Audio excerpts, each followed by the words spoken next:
ዘመቻ አንድነት ብለው ቢጠሩትም በተግባር ግን እየተስተዋለ ያለው ዘመቻ መጠፋፋት ነው። ሰይጣንም ላመሉ ከመጽሐፍ ቅዱስ ይጠቅሳል እንደሚባለው እነዚህ ሰዎችም ላመላቸው የአማራ ሕዝብ ህልውና የሚል ነገር ያነሳሉ። የሕክምና አገልግሎት የማያገኝ ማህበረሰብ ፈጥረናል። ይሄ ነው ውጤት። አሁንም ክልሉን እንደ ደመራ እየዞረ ያነዳል። ከመንግስት በላይ ጠላትነታቸው ግን ለአማራ ሕዝብ ነው።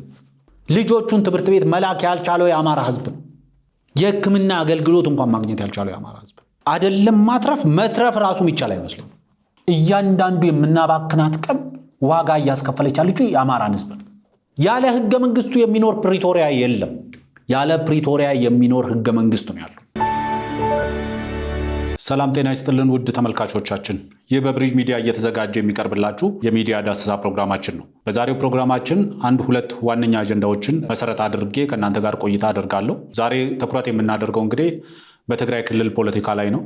በትግራይ ክልል ፖለቲካ እንግዲህ ሰሞኑን የተፈጠረ እውነት አለ። በባለፈው ሳምንት አካባቢ ላይ የሆነ ይህም የክልሉን ጊዜያዊ መስተዳደር የአገልግሎት ጊዜውን የጨረሰውን በአቶ ጌታቸው ረዳ ይመራ የነበረውን የክልሉን ጊዜያዊ አስተዳደር እንግዲህ በአዲስ አመራር የመተካት ስነስርዓት ተካሂዷል። እንዲሁም ደግሞ በሸራተን አዲስ ሆቴል በተዘጋጀ የስልጣን ርክክብ ስነስርዓት ላይ አዲሱ የጊዜያዊ መስተዳድሩ ፕሬዚደንት ሆነው የተሾሙት ሌፍተናንት ጀነራል ታደሰ ወረደ ከቀድሞ የጊዜያዊ መስተዳድሩ ፕሬዚደንት አቶ ጌታቸው ረዳ እጅ ስልጣኑን ተረክበዋል። መንግስታዊ ኃላፊነትም እና ተልእኮም ተሰጥቷቸዋል። ስለዚህ እነዚህ መሰረት አድርገን እንግዲህ የተለያዩ ፖለቲከኞች፣ ታዋቂ ግለሰቦች፣ የሚዲያ ሰዎች ሀሳባቸውን ገልጸዋል። ይህን መሰረት አድርጎ ሀሳባቸውን ከገለጹት መካከል እንግዲህ አቶ ልደቱ አያሌው ይገኙበታል። አቶ ልደቱ አያሌው ለተለያዩ ሚዲያዎች የእኛን ሚዲያ ጨምሮ ለተለያየ ሚዲያዎች በጽሁፍ መልክ ሀሳባቸውን፣ አመለካከታቸውን አቅርበዋል። እንግዲህ አቶ ልደቱ የፕሪቶሪያ ስምምነት ፈርሷል፣ የቃል ኪዳን ሰነዱስ የት ያደርሳል የሚል በ5 ገጽ የተቀነበበ ጽሁፍ አጋርተውናል። ጽሁፉ ስላጋሩን በዚህ አጋጣሚ ማመስገን እፈልጋለሁ። አቶ ልደቱ አያሌው በዚህ ጽሁፋቸው ውስጥ ሰፊ የሆነ ጊዜ ሰጥተው ስለ ፕሪቶሪያ ስምምነትና ስለ ጊዜያዊ አስተዳደሩ እንዲሁም ደግሞ ስለተፈረመው የቃል ኪዳን ሰነድ ወይም ደግሞ እሳቸው ቲኦአር እንደሚሉት የጠቅላይ ሚኒስትሩ አዲስ ለተሾሙት የጊዜያዊ መስተዳድሩ ፕሬዚደንት ለጀነራል ታደሰ ወረደ የሰጡትን የስራ መመሪያ ወይም ደግሞ እንዲተገበሩ እሳቸው ስልጣኑን ሲረከቡ በስምምነት ፈርመው የተረከቡት it seems like እንደ ጆብ ዲስክሪፕሽን አይነት የተዘረዘሩበት 8 ነጥቦችን የያዘ ፈርመው ይህንን ለመተግበር መስማማቴን እና ቃል መግባቴን አረጋግጣለሁ ብለው በፊርማቸው ያረጋገጡበት ስነስርዓት ተካሂዷል። ስለዚህ አቶ ልደቱ በጽሁፋቸው ውስጥ ይህንንም ስነስርዓት አንስተው የፕሪቶሪያ ስምምነት ፈርሷል የሚል ድምዳሜ ላይ የደረሱበትን ጽሁፍ ነው እንግዲህ ያጋሩን።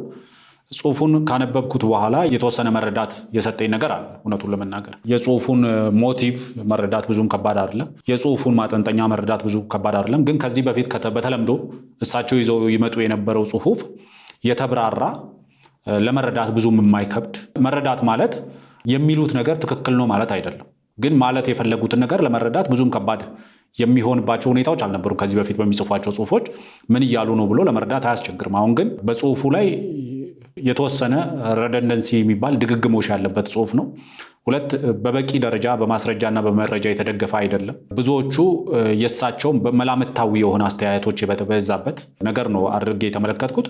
ስለዚህ ለሚዲያችን ጽሁፉ እንደደረሰን ወዲያውኑ ሪፍሌክሽን በጽሁፉ ላይ ለመስራት ያልፈለግነው ምንድነው አቶ ልደቱ እንደዚህ አይነት ጽሁፎችን ካሰራጩ በኋላ ከተለያዩ ሚዲያዎች ጋር ቆይታ ስለሚያደርጉ ሜቢ ይሄንን ጽሁፍ መሰረት አድርገው በሚያደርጓቸው ቆይታዎች ውስጥ ማብራራቶች ሊከሰቱ ይችላሉ። በተለያዩ ሚዲያዎች ላይ በተለያዩ ጋዜጠኞች ሲጠየቁ ሜቢ ሊያብራሯቸው የሚችሉ ነገሮች ይኖራሉ የሚለው መጠበቅ ስለነበረብን ነው። ኦልሬዲ ዊኬንዱ ላይ ከ1-2 ሚዲያ ጋር ከጋዜጠኛ ቴዎድሮስ ጸጋዬ ጋር በሪዮት ሚዲያ ከጋዜጠኛ ሞገስ ዘውዱ ጋር ደግሞ በሀሳብ ገበታ ሚዲያ ላይ ተገኝተው አብራርተዋል በሚችሉት ልክ። ስለዚህ የተወሰነ ከዛ ላይ የተወሰነ ግብዓት ማከል አስፈላጊ ሆኖ ስላገኘሁት በጽሁፉ ላይ እንደወረደ ያቀረቡትን ነገር ሳይሆን በፐርሰናሊ በኢንተርቪው መልክ በቃለ መጠይቅ መልክ በውይይት መልክ ከጋዜጠኞቹ ጋር ያደረጓቸውን ቃለ ምልልሶች ወይም ደግሞ ውይይቶች መሰረት አድርጌ ሀሳቤን እሰጣለሁ በዛሬው ፕሮግራማችን ላይ። ከዚህ በማስቀደም ግን ቢያንስ በአማራ ክልል ውስጥ እየሆነ ያለው ነገር ላይ የተወሰነ ነገር ሀሳብ መስጠት ያስፈልጋል። እንግዲህ ዘመቻ መጠፋፋት ከተጀመረ ኦልሞስት ወደ ወር እየተቃረበ ነው። ዘመቻ አንድነት ብለው ቢጠሩትም በተግባር ግን እየተስተዋለ ያለው ዘመቻ መጠፋፋት ነው። ዘመቻ መጠፋፋት ከዚህ በፊት በተደጋጋሚም እያልኩ ነበረ እና አቶ መሳይ መኮንን አንከር ሚዲያ ላይ ቀርበው በ2 ቀን በ3 ቀን የፋኖን አንድነት ይረጋገጥበታል፣ ያሉት ዘመቻ አንድነት ዛሬ ወደ ወር እየተቃረበ ነው። ወደ 25 26ኛ ቀኑን እያለፈ ነው። በእነዚህ ቀናቶች ውስጥ በአማራ ክልል ውስጥ እየተንቀሳቀሰ ያለው የታጠቀ ኃይል እየፈጠረ ያለው ነገር እርስ በርስ የመጠፋፋት እንቅስቃሴ ነው እያደረገ ያለው። አንዱን ማጥፋት ከዚህ በፊት በተለያየ መንገድ ተሞክሮ ወደ አንድ ለመምጣት ያደርጉት የነበረውን ጥረት አንዳንዶች እየወጡ ፋኖ በራሱ ምርጫ በራሱ ፍላጎት ነው ዲሴንትራላይዝ የሆነው እንደ አቶ ይልቃል ጌትነት አይነት ሰዎች እየወጡ ፋኖ አስ ስትራቴጂ አንድ ያልሆነ ወጥ የሆነ አመራር የሌለው የስትራቴጂው አካል ነው፣ ፈልጎት ነው፣ ፈቅዶ ነው ይሉ ነበር። በሌላ በኩል ደግሞ በአደባባይ ይታይ እንደነበረው የተለያዩ አካባቢዎች ላይ እንቅስቃሴዎች ነበሩ ፋኖን አንድ ለማድረግ። ይህ ያልተሳካላቸው ሰዎች በዘመቻ አንድነት ስም አንድነቱን ማምጣት ካልተቻለ ሌላኛውን ወገን በማጥፋት ላይ አንድ መሆን አንድ ብቻ እስኪቀር ድረስ በድርጅት አንድ በአመራር አንድ እስኪቀር ድረስ ይሄም አልተሳካም። አሁንም ድረስ የወታደሮችም የታጣቂ ኃይሎችንም ህይወት እየቀጠፈ ነው። የታጣቂዎቹን አመራሮችም ህይወት እየቀጠፈ ነው። ይሄ የእርስ በእርስ መጠፋፋት ዘመቻ ነው። at the expense of the Amaran people ማለት ነው። በአማራ ህዝብ ዋጋ ከፋይነት፣ በአማራ ክልል መሰረተ ልማት ዋጋ ከፋይነት እየተካሄደ ያለ የዘመቻ መጠፋፋት ነው። ዛሬ በየሚዲያ በየስልኮች የምንሰማቸው መረጃዎች እርስ በርስ ሲነፈርቁ ነው የሚውሉት። እከሌ ተገደለብኝ ብሎ እርስ በርስ እየተገዳደለ ማለት ነው። ለዚህ ነው ዘመቻ መጠፋፋት ነው የምንለው። ወይየት እንዴት ነህ? አላህ ወንድማና እንዴት ነው አንተ? ቀኝ እጃችን ተቆረጠ ወንድማና። አይዟችሁ እንግዲህ ምንም ማድረግ አይቻልም። አይዟችሁ ማልዳ ነገሬው ነበር። አይዞ አሁን መጥናናት ነው በቃ አሁን መጥናናት ነው ያለው። ሰራዊት መሰብሰብ ነው። እኔ ልንገራችሁ ማልዳም ነግሬዋለሁ። ምንም ዝም ብለህ ሚዲያውን አስተላልፍልኝ እኔ ልታየኝ ዛሬ የትም ነው ማገባው እያለ እባክህን ተተኳሽ ላይኖራችሁ ይችላል ለነሱም ይሆን አላጣም ምናምን እያለ ነው በጥሶኝ ገባ። ማልዳ እኮ አይሆንም ነው ያልኩት። ያንተ ስልክ እምቢ ብሎኝ ያንተ ስልክ እምቢ አለኝ፣ የያሱ ስልክ እምቢ አለኝ። ሀብታሙ ሩቅ ነኝ ባለበት ይቆም እምቢ አለ። እየሮጠ ነበር እያነፈነፈ የመጣው። እባክህ በስሜት አትግባ፣ ቆይ ረጋ በል ብያለሁ። ቀኑ ደርሶ ነው ዛሬ ማልፋቱ ነው። የስድብ ማትላኩበት እዛ ማዶ የስድብ ማትላኩበት እዛ ቡዳ ሰፈር በቴክስት የስድብ ማትላኩበት አንተ ሚሊሻ ነህ እጅን ይዘን ነው የምንወስደው እያሉ ተወኝ ወንድም አለ። ተወኝ እንደው ምን ታደርገዋለህ? ጦር እንኳን እንዳይሰበሰብ በአንድ ሰው እያለ ጦር እኮ ነው ታውቀው ያለክ እንዴ አንተ ባትኖር ምን እንደሚሆን ሰው እስኪ በሱ ቀጠና ምን እንደሚሆን እስኪ በዛ ልክ ሰው አሁን እንዴት ነው አዲሱ እንዴት ነው? አዲሱስ እንዴት ነው? አሁን ገና ተበታተን እናያለን። እኛ ራሱ በሱዳን ይወጣል። አሁን ወጣችኋል አይደል? ሁላችሁ አዎ የተወሰነ ወጣል። እየጨለመ ነው እንግዲህ ብዙ እየተያየን አይደል? ሱሳና ሀብታሙ ምን ላይ ነው ያለው? እነሱ ሌላ ትንሽ ወጣ እነሱ ወጣ ያለ ወይታ ነው ያሉት። ያው እነሱንም ጭምር እያሳደዷቸው ነው የነበር። በአንድ በኩል ግን ጦርነት እኮ አልቆ እኮ በቃ የሆነ ሀገር ደርሰው እኮ ነው በቃ ለሱ የተተኮሰች ጥይት እንደው ምን አይነት ድግምት እንደሆነ ግራ ነው የሚገባው። ያው ቀኗ ስለማልፋት እኮ ያስተካክላል። ቀኑ ስለማልፋት ቀኑ ትጥቅስ ደህና ነው ወዶበታል። ትጥቅዷል አለ ኧረ አልሄድም በቃ እሱ ብቻ ነው የሞተ ወንድማ እሱ ነው የሞተ እሱ ነው የቆሰለ እሱ ነው የሞተ በቃ አልጠቃስ በቀደም እየለመን ነው እባክህ አትግባ እባክህ እያልን ነው። አይዞህ ለማንም እንደዚህ አትወልድ አታለቅ ለማንም አትወልድ እንዳታለቅ ሰምተን ጌታ አሁን ምልክት ሰው የሚባል አታልቅሱ። አሁን እንደዚህ ያለ ይሰማል ወንድ ልጅ ምንም ሰው እኮ ነው ታሰንተ ገፋት አሁን ነገ ሰብስቡት ኃይሉ ይሰብሰብ በቃ የለም። አሁን ማን ነው ያለ? የሱ ምክትል ማን ነው? አዲሱ እንዴት ነው? እንደው ተወኛን ማለት እንደው እሱ ከሌለ ሰው ምን የለም ምን እንዳለ እንደው አርካሱ አርብ ያለ ነገር እንደሆነ አጥር ነው እሱ እንትና እንግዲህ እሱ እንትና የመጣው እነሱ የመጣው ማን ነው?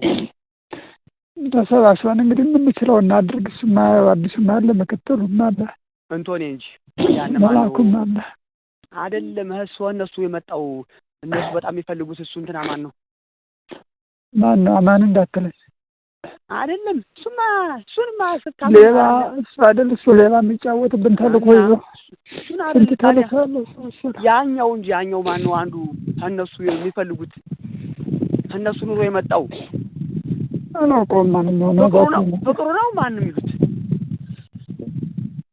እንትን ቆራጡስ አዎ አለ እሱማ የወራሱ ክፍለ ጦር ነው ያለው እሱማ አለ እኮ እሱን አይዞ በሉት አሁን የቆራጡ ስልክ ላክልኝ የቆራጡ ስልክ እሺ ያው የቆራጡ ስልክ ዝም ብለህ ላክልኝ የሱ ስልክ ላክልኝ ዛሬ ዝም ብሎ በየስልኩ እየተደዋወሉ መነፍረቅ ቫልዩ የለው ዓላማው የአማራ ህዝብ ቢሆን የአማራ ህዝብ ህልውና ጉዳይ ቢሆን በእነዚህ ሰዎች መካከል እንደዚህ አይነት ደም አፋሳሽ የሆነ የእርስ በርስ ግጭት ውስጥ አይገቡም ነበር የዓላማ አንድነት ቢኖራቸው አንድ ነገር አንድ ለመሆን የዓላማ አንድነት ያስፈልጋል መሰረታዊ ነገር ነው የዓላማ አንድነት ስለሌለ ነው አንድ መሆን ያልተቻለው የዓላማ አንድነት ከሌለ በዘመቻ መልክ ዘመቻ መጠፋፋት ብለህ ልትሰይመው ትችላለህ እንጂ ዘመቻ አንድነት ስላልክ ብቻ አንድነቱ አይመጣም የማይመጣበት ዋነኛው ምክንያት የዓላማ የፍላጎት የኢንተረስት ልዩነት ስላለ በብዙ መንገድ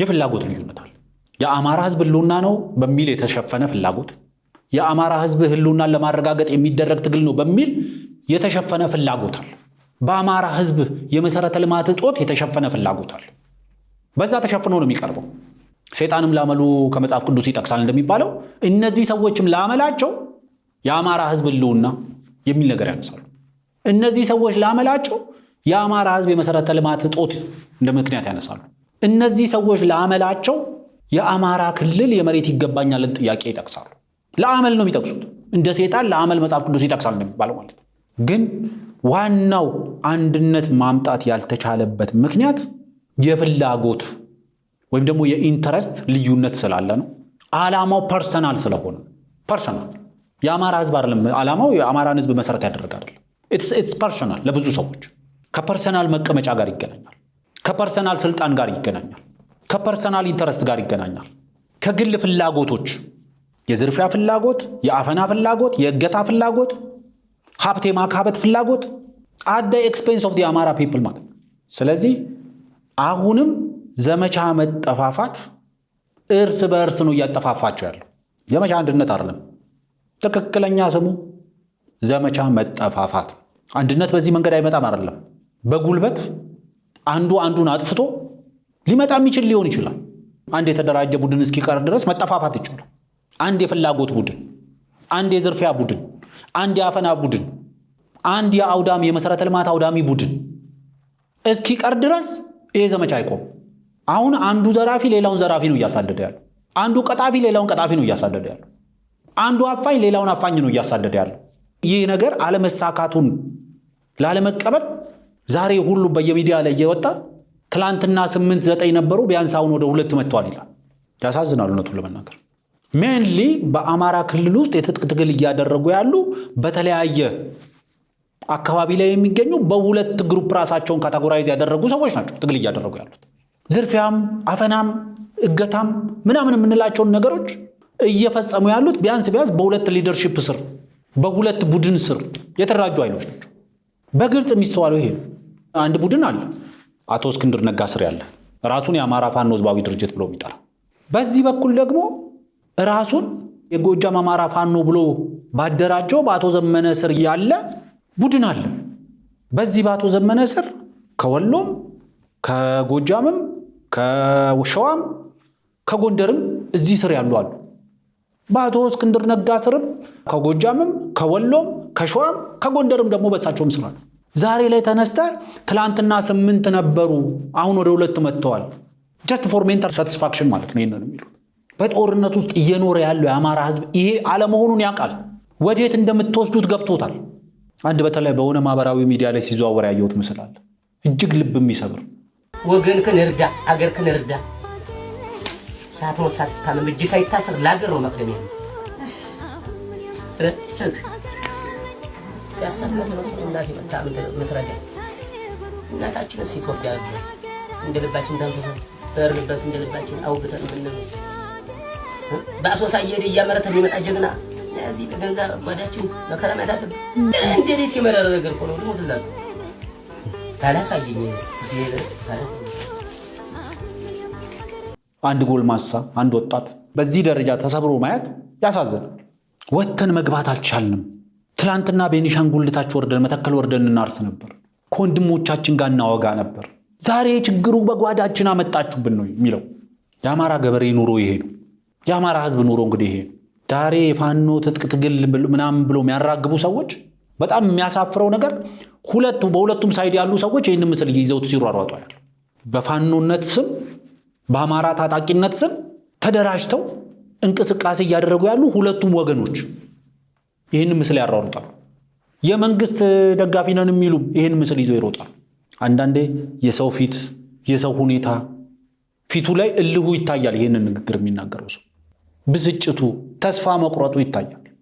ትላንት መተከል የወርድ የነበረ እግር ነው እንግዲህ ዛሬ ጓዳ ውስጥ እንኳን በሰላም ወጥቶ መግባት ያልቻሉ። ትላንት መተከልና ኦሮሚያ እያማረጠ መንቀሳቀስ ይችል የነበረ ነው እያማረጠ። ይሄን መካድ አንችልም። መሬት ላይ ያለ ሀቅ ስለሆነ ማለት በሚሊዮኖች የሚቆጠር አማራ ከአማራ ክልል ውጪ በተለያዩ ክልሎች በገፍ ይኖራል። በሚሊዮኖች የሚቆጠር ሰርቶ ይበላል፣ ወጥቶ ይገባል። ይሄን ሀቅ አልዋጥላቸው ያሉ ኃይሎች ዛሬ አማራን በክልል ውስጥ ረፍት ነስተውታል። እውነቱ ይሄ ነው። በክልል ውስጥ ለነዚህ ሰዎች የትጥቅ ትግል መጀመሪያ መነሻ ምክንያት ነው ብለው የሚጠቅሱት ከክልሉ ውጪ የሚኖረው አማራ እየተፈናቀለ ነው፣ እየተገደለ ነው፣ የሰብአዊና የዲሞክራሲ መብት ጥሰቶች እየተፈጸሙበት ነው ምንለው። ያሳዝናሉ። እውነቱን ለመናገር አይደለም እንደዛ አይደለም ይሁን በኦሮሚያ ክልል ውስጥ በእርግጠኝነት መናገር ስለሚችል ማለት የኦሮሞ ህዝብ በሰላም ወጥቶ በማይገባባቸው አካባቢዎች ካልሆነ በስተቀር እንደማንኛውም ኦሮሞ በኦሮሚያ ክልል ውስጥ በሰላም ወጥተው የሚገቡ በሰላም ሰርተው የሚበሉ በሰላም አርሰው የሚኖሩ አማሮች አሉ። ከኦሮሞ ህዝብ ጋር ተዛምደው ተዋልደው የሚኖሩ ግን የኦሮሞ ህዝብ እንደ ክልል ጦርነት ባለባቸው አካባቢዎች የኦሮሞ ህዝብ ኦሮሞ ሆኖ ራሱ በሰላም ወጥቶ በማይገባባቸው በሰላም አርሶ በማይበላባቸው በሰላም በማይነግድባቸው በሰላም ትምህርት ቤት በማይሄድባቸው አካባቢዎች ግን እንደማንኛውም ኦሮሞ አማራውም ይጨፈጨፋል፣ አማራውም ዋጋ ይከፍላል። ጥያቄው ኦሮሞዎች በኦሮሞ ኮዝ ኦሮሚያ ክልል ውስጥ የሚካሄድ ጦርነት ቢሆንም ኦሮሞ እንጂ አማራው መሞት የለበትም ካላለ በስተቀር እሱን ደግሞ ማድረግ አይቻልም። የሚዋጉት ኃይሎች ኢንተረስት ይህን ለማድረግ አስቻይ ሁኔታ አልፈጠረም። ሐቁ ይሄ ነው።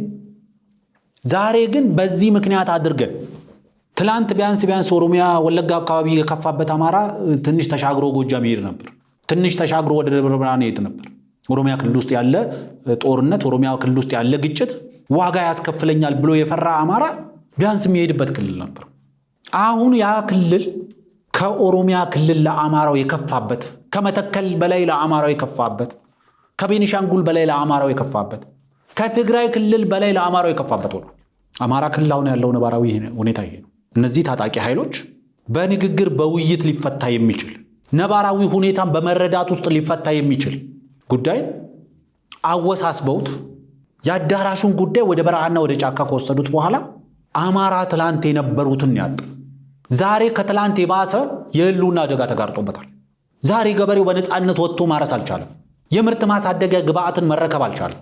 ምክንያቱም የታጠቁ ኃይል ክልከላ ስላስቀመጠ ከዚህ በላይ ዋጋ በላይ ማዳበሪያ መግዛት አትችልም ብሎት መንግስትን የታገለ ሊመስለው ይችላል። ለታጠቁ ኃይል መንግስት በዚህ ዋጋ ነው ማዳበሪያ የሚሸጠው ብሏል፣ እናንተ ከዚህ በታች ነው መግዛት ያለባችሁ ብሎ አንፌር የሆነ ዋጋ አለ ከተባለ በተለያየ መንገድ መንግስት ላይ ጫና አድርጎ የዋጋ ማስተካከያ እንዲደረግ ማድረግ ከቻልክ እሱን ማድረግ ትችላለህ።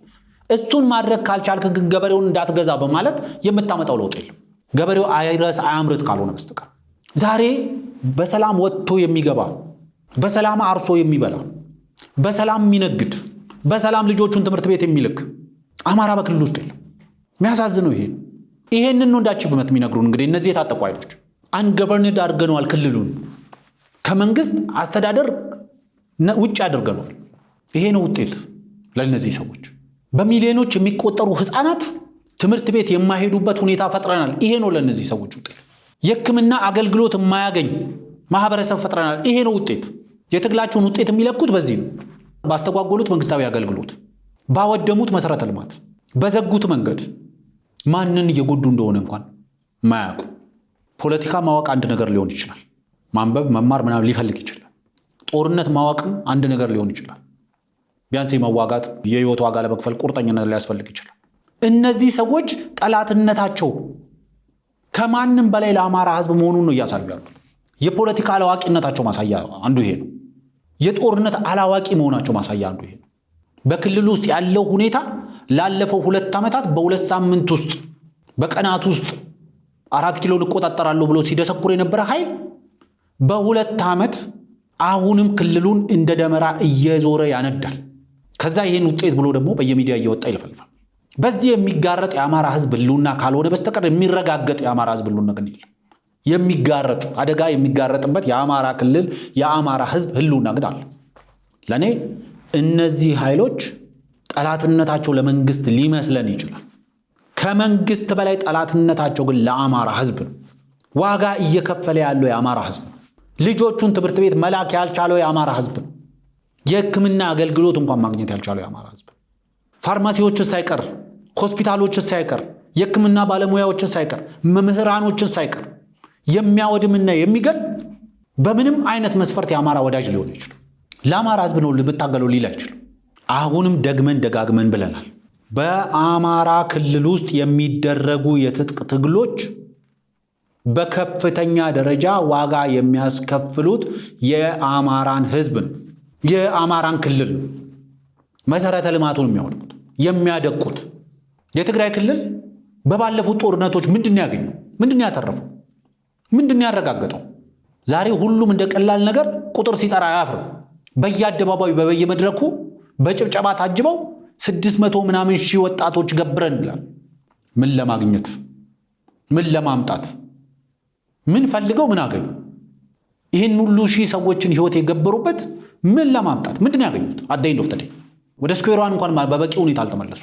ቢያንስ ጦርነቱ ሲጀምሩት የትግራይ ክልላዊ መንግስት የሚባል ነበር። ቢያንስ ጦርነቱ ሲጀምሩት የትግራይ ክልላዊ መንግስት ምክር ቤት ነበር። ዛሬስ ምን ነበረው? ዛሬ ምን አለው?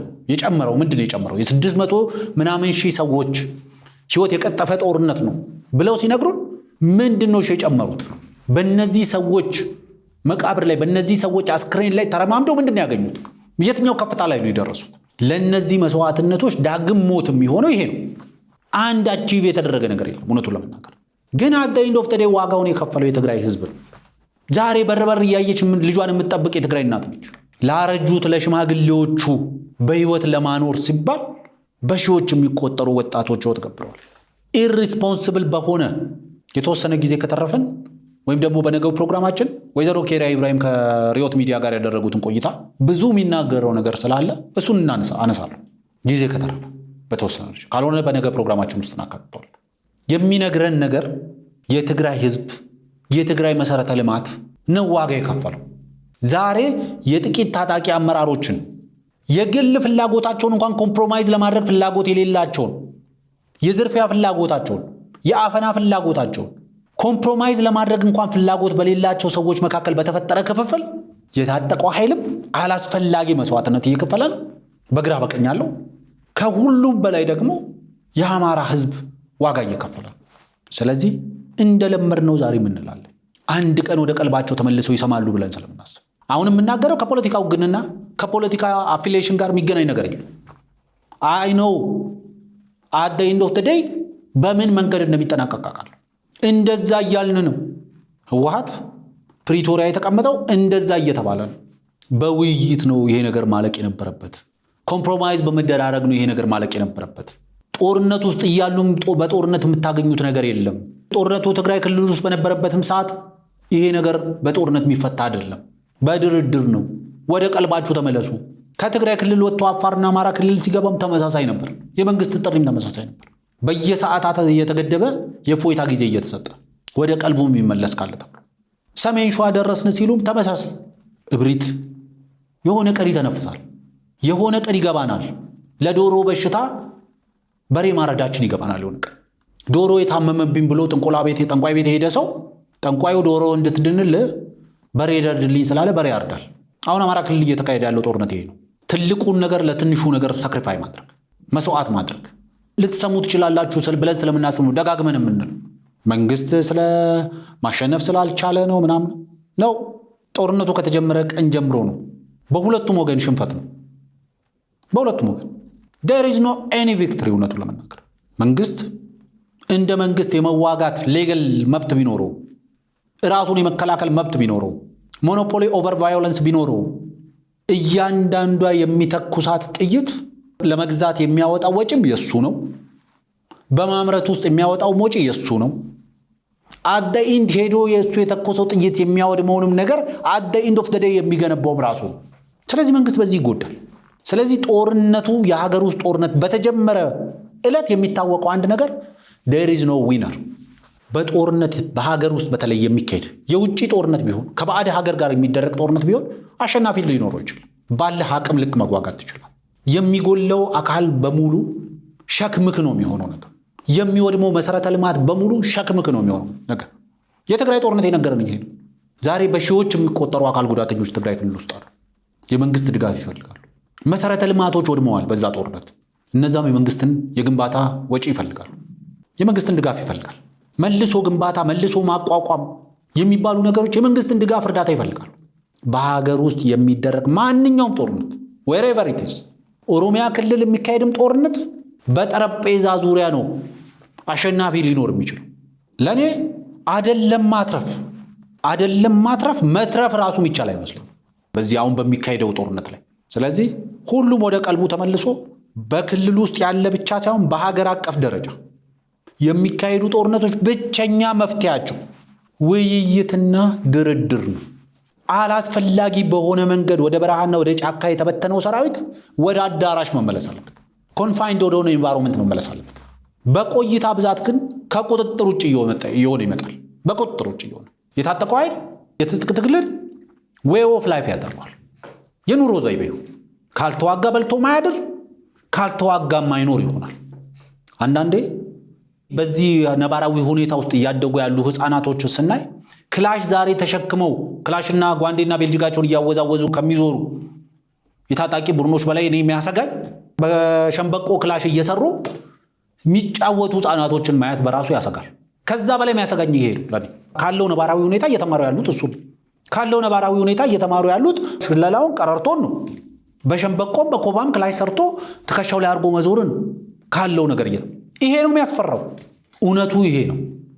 ጥያቄዎች የሉም አይደለም። ማንም ሰው በእርግጠኝነት መናገር የሚችለው ነገር ማንም ሰው በአዳራሽ የማያገኘው ሌጂቲሜት የሆነ ኮዝ፣ በአዳራሽ የማያስመልሰው ኮዝ ካለ በበረሃና በጫካ የሚያስመልሰው ሊኖር አይችልም። እንደ ህዝብ የአማራ ህዝብ በተናጥልም ከተቀሩ የኢትዮጵያውያን ወንድሞቹም ጋር ያሉበት ጥያቄ አለ። እንደ ህዝብ እነዚህ ጥያቄዎችን ለማስመለስ የአማራ ህዝብ የአቅም ችግር የለበት። መንግስትም እኔ ለመመለስ የቁርጠኝነት ችግር አለበት ብያለሁ። ግን በሁሉም ዘርፍ ላይ የተሰማሩ በሁለት ቢላ በሌዎች አሉ። እነዚህ በሁለት ቢላ በሌዎች በዛ በኩል ሲጠነክር ወደዛ፣ በዚህ በኩል ሲጠነክር ወደዚህ ወር እየጠበቁ የመንግስት ደሞዝ ይበላሉ። ከዛ በታጠቁ ኃይል ጋር ደግሞ ሆኖ በዝርፊያ ውስጥ ይሰማራሉ። መረጃና ማስረጃ በማቀበል ውስጥ ይሰራሉ። ከመንግስት ካዝና የጦር መሳሪያና የገንዘብ ድጋፍ ያደርጋሉ። አንዳንዴ ከመንግስት ካዝና ውስጥ ራሳቸው የሚዘርፉና የታጠቁ ኃይል ወሰደ የሚባል አሊጌሽን ይሰራሉ። ይሄ ነው ችግሩ እንዳይፈታ ያደርገው ያለው። በንጹህ ልቦና የአማራ ህዝብ ጥያቄ አለ፣ ሌጂቲሜት የሆነ ጥያቄ አለ ብሎ የሚያምን አካል ያለው ብቸኛ አማራጭ ችግሩን የመፍታት ኮሚትመንት ካለው መንግስት ጋር ቁጭ ብሎ መነጋገር ይፈልጋል። በቀጥታም በተዘዋዋሪ መነጋገር የግድ ሀገር ውስጥ ላይሆን ይችላል። መንግስት በተደጋጋሚ ጊዜ ብሏል። የትም ቦታ የትኛውም አካል ባለበት የትጥቅ ትግል እያደረጉ ካሉ አካላት ጋር መንግስት ለመወያየት ዝግጁ ነው ብሏል። ይህን መቀበል ተገቢ ነው። ይህንን መቀበል በራሱ የአሸናፊነት ጅማሮ ነው። መንግስት አንድ በታጠቀው ኃይል ላይ የሞራል የበላይነት የሚወስደው በዚህ ነው። በትጥቅ ነገሩን ማስቀጠል ይችላል፣ ማሸነፍ ላይ ይችላል። ሙሉ ለሙሉ የታጠቀውን ኃይል ክራሽ አድርጎ በትኖ ቢበትነውም ለሱ ሌላ ጋሬጣ ሽፍታው ነው ይቀጥላል። ያው ያንኑ ተግባሩን ይቀጥላል። አመራሩን በከላይ ቢመታም ተመሳሳይ ነው። መንግስት ያቀረበውን የሰላም ጥሪ መቀበል ብቸኛ አማራጭ ይመስለኛል። ያንን የሰላም ጥሪ እንዴት ሪያሊስቲክ በሆነ መንገድ፣ እንዴት ኦነስት በሆነ መንገድ፣ ሐቀኛ በሆነ መንገድ እንዴት ልናደርገው እንችላለን? እንዴት ከጥቁር ወተት አምጡልኝ ነጭ ኑግ አምጡልኝ ከሚል እሳቤ ወጥተን ሪያሊስቲክ አፕሊካብል የሆነ አማራጭ ይዘን እንዴት እንቀርባለን? 2 ዓመት ከተዋጋ በኋላ በየሚዲያው መጥቶ በድርድር መንግስትን ለማስገደድ የሚያስችል አቅም አልገነባንም። በ2 ዓመት ያልገነባኸው ከዚህ በኋላ ልትገነባው መቻልህን እርግጠኛ መሆን አትችልም። በድርድር ችግሩን ለመፍታት ቤስት ዳይ በጣም ትክክለኛው ጊዜ ትላንትና ነበር። ከዛ ደግሞ የተሻለው ጊዜ ዛሬ ነው። ስለዚህ በጣም የተሻለውን ጊዜ ሉዝ አድርገን ሊሆን ይችላል። ቢያንስ በሺዎች የሚቆጠሩ የህይወት መስዋዕትነቶችን፣ የሀብት ውድመቶችን ልናስቀር የምንችለው ትላንትና ነበር። ቢሆን ያ አልሆነም።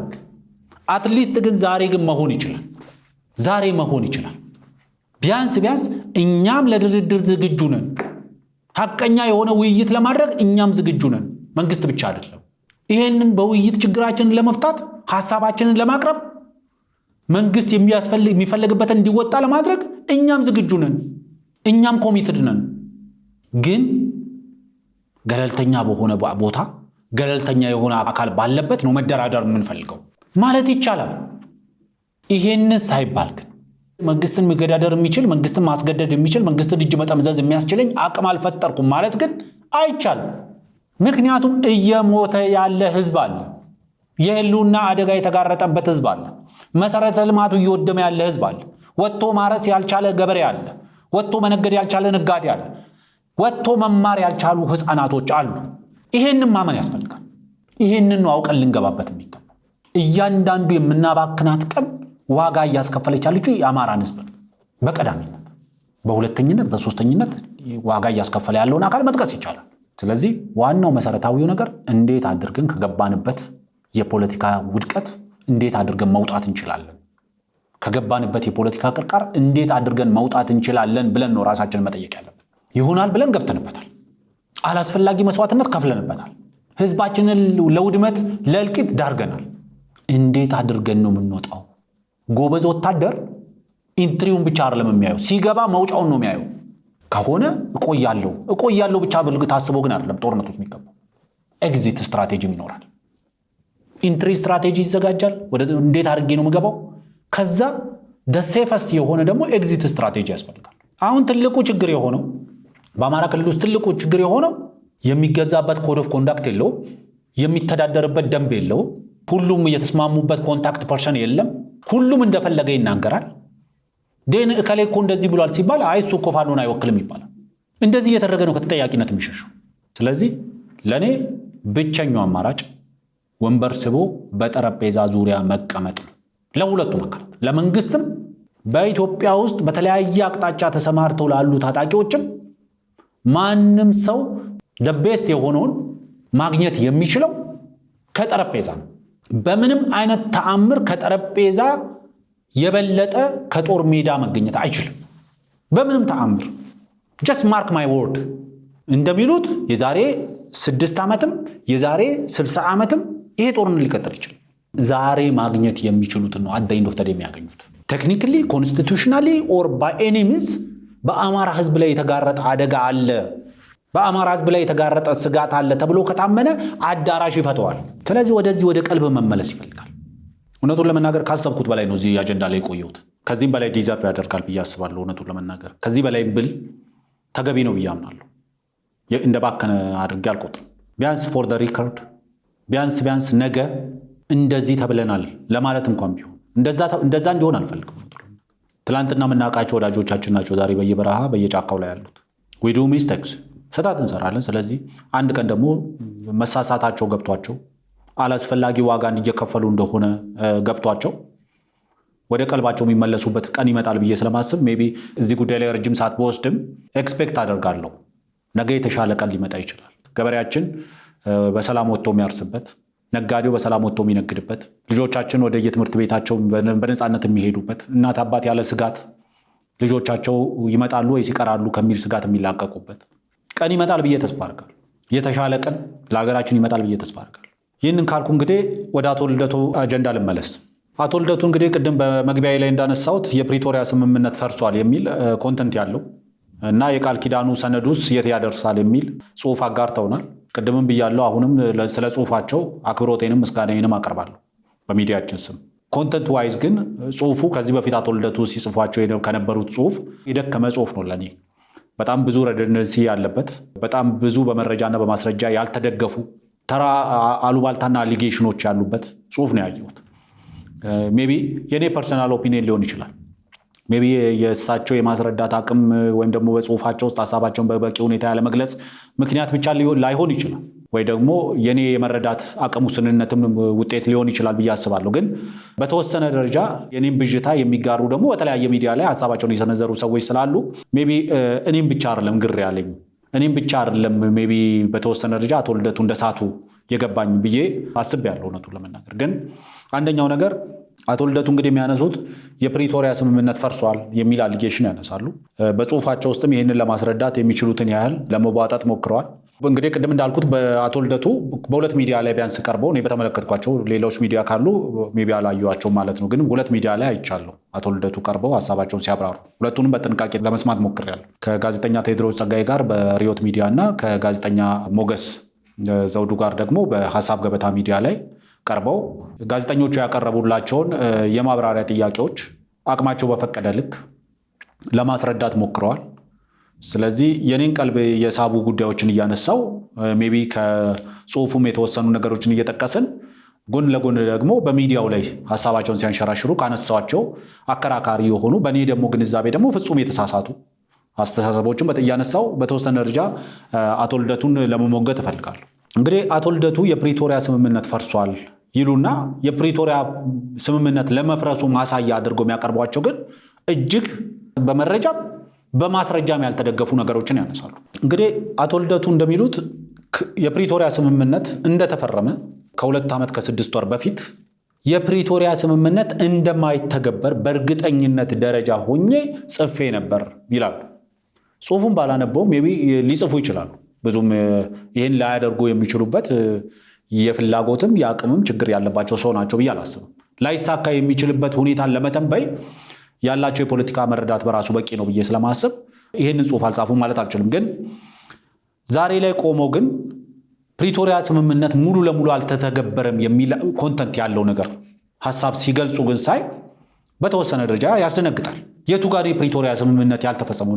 በተደጋጋሚ ጊዜ እኔም በሚዲያችንም በሌሎች ሚዲያም ላይ ሀሳቤን ስገልጽ የፕሪቶሪያ ስምምነት ሙሉ ለሙሉ አልተተገበረም። እዚህ መግ ውስጥ ሜቢ ግማሽ ውሃ ሊኖር ይችላል።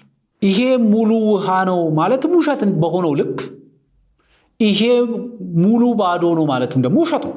የፕሪቶሪያ ስምምነት እንደዛ ነው። የፕሪቶሪያ ስምምነት ያሳካቸው የፈጸማቸው ነገሮች አሉ።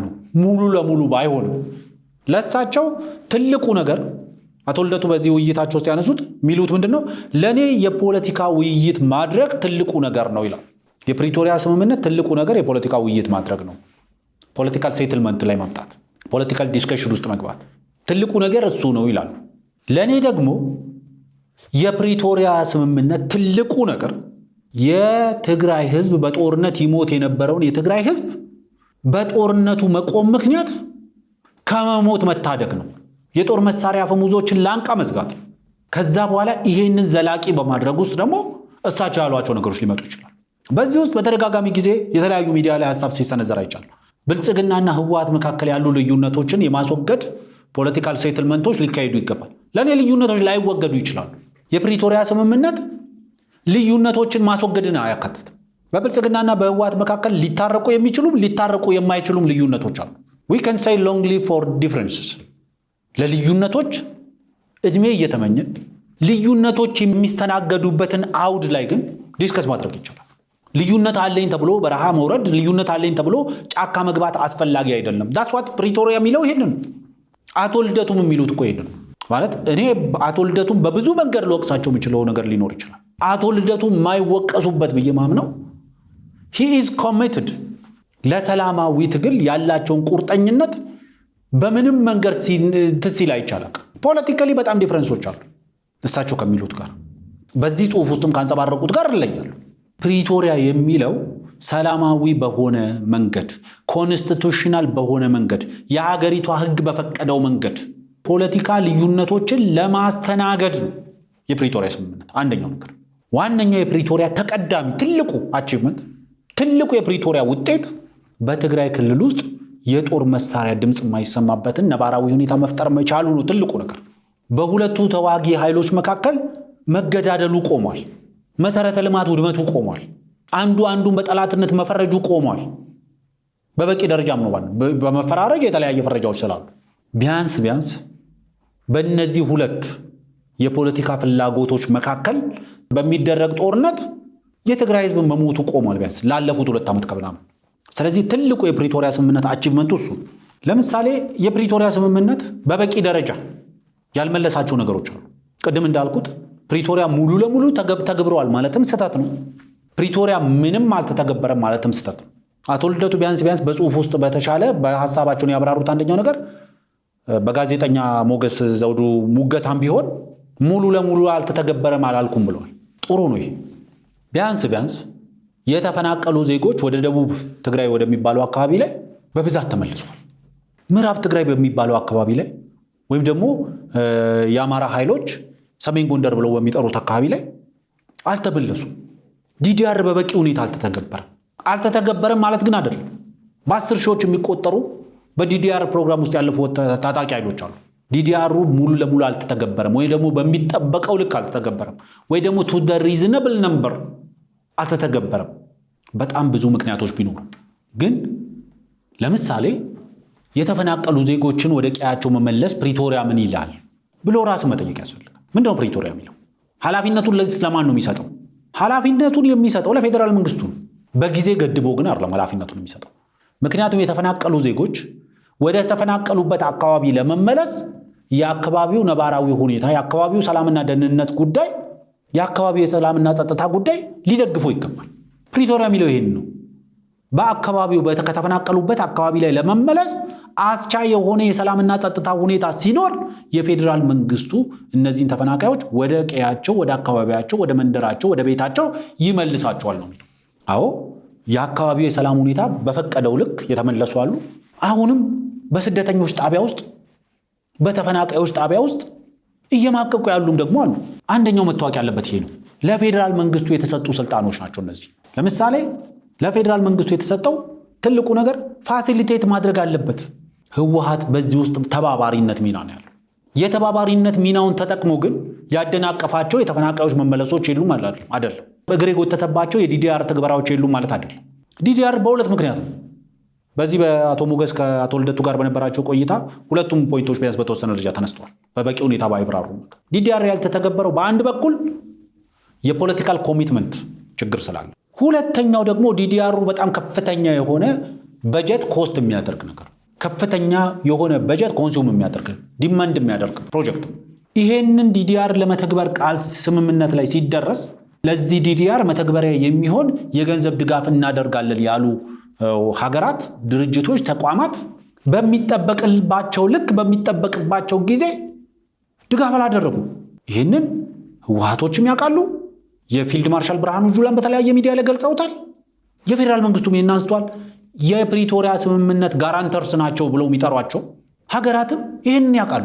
የዲዲአር አለመተግበርም በዚህ ደረጃ ጫና ሀገራቱ ጋራንተርስ ናቸው ወይ ደግሞ ዋስትና ሰጥተዋል ወይም ደግሞ ጉልበታቸውን ተጠቅመው ሁለቱን ተፈራራሚ አካላት አስገድደዋል የምንላቸው ሀገራት ዲዲአሩ ይተግበር ብለው ጫና ያላደረጉበት አንደኛው ምክንያት ይሄ ነው። ከነሱም ሊሚቴሽን ስላለ አቶ ልደቱ እዚህ ጋር በቅንነት ብለውታል ብዬ ልውሰድና መንግስት ፕሮጀክቶችን አጥፎም ቢሆን ያንን መተግበር ነበረበት የሚል ነገር አንስተዋል። ግን መንግስት ሲኮን ይቻላል ወይ?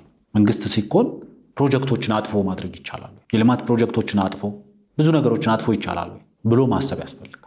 ዋናው መሰረታዊው ነገር ዲዲአሩን መተግበርና አለመተግበር በጀት ኮንሱም ያደርጋል። ስለዚህ አዎ ትጥቅ ያልፈቱ ታጣቂ ኃይሎች በትግራይ ክልል ውስጥ አሉ በ200 ሺህ በላይ።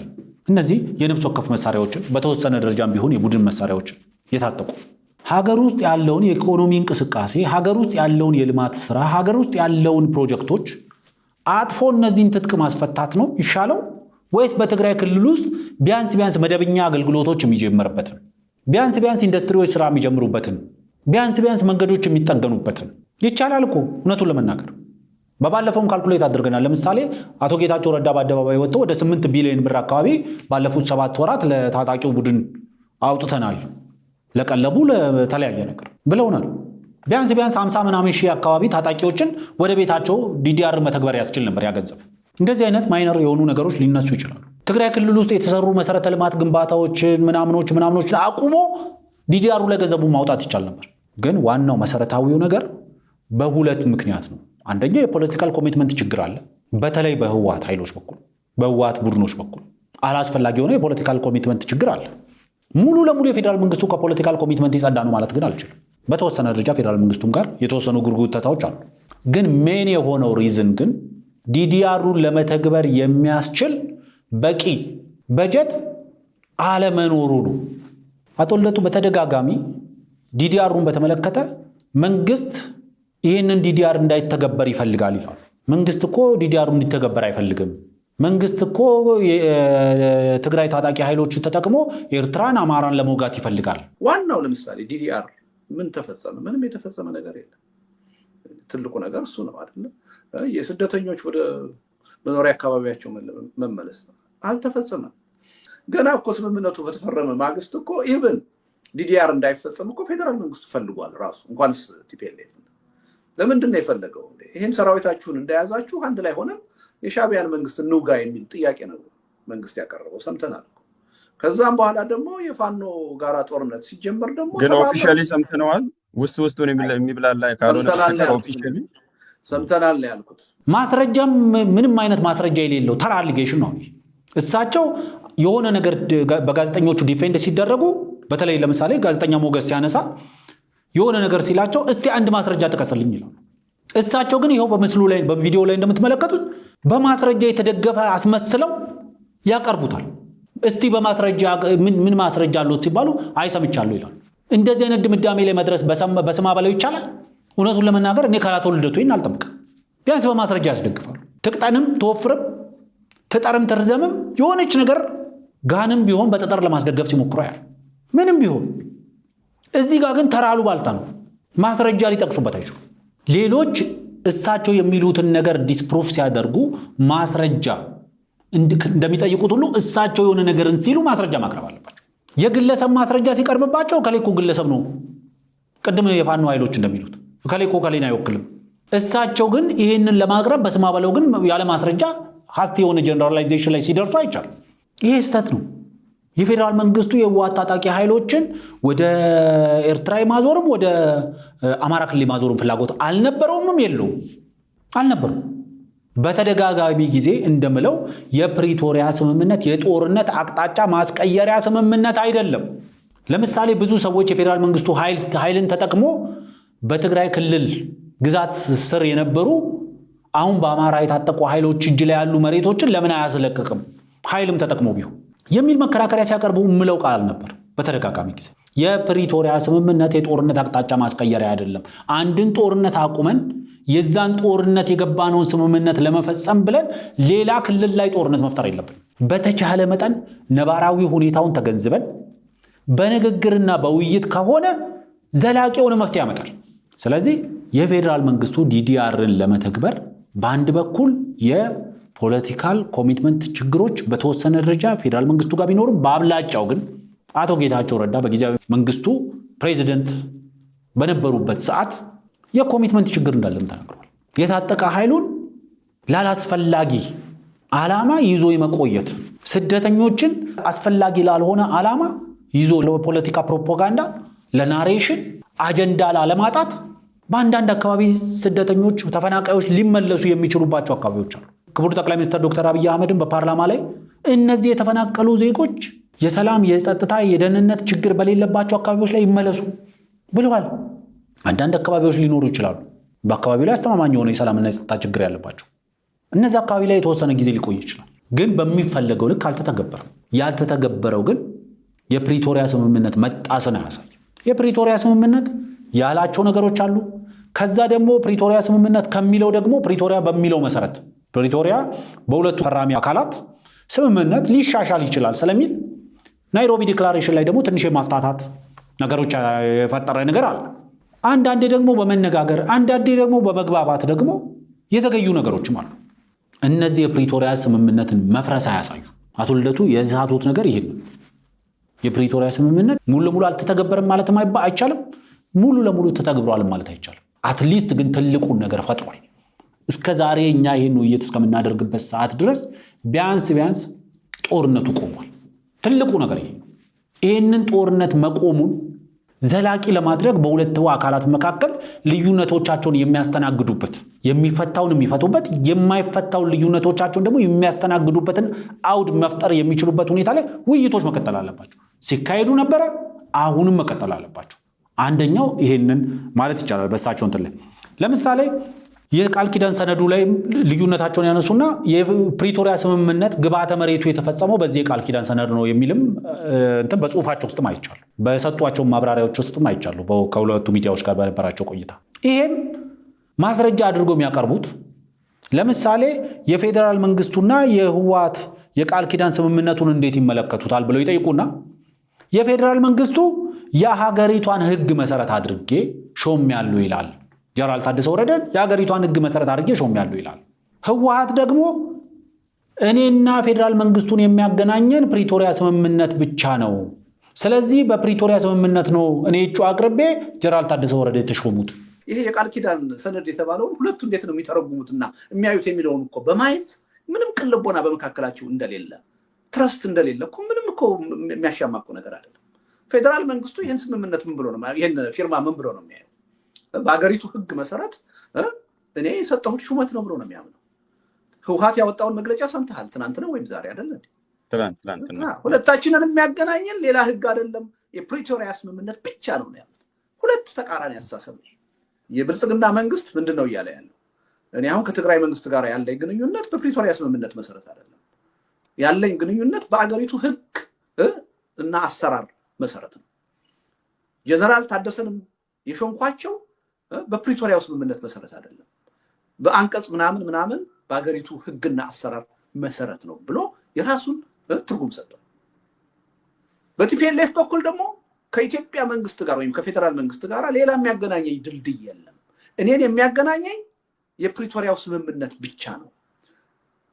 ጀነራል ታደሰን እኔ ነኝ መርጬ ለጠቅላይ ሚኒስትሩ የሰጠኋቸው፣ ያን የኔን ምርጫ ተቀብለው ነው ይሄን ፊርማ ያጸደቁት።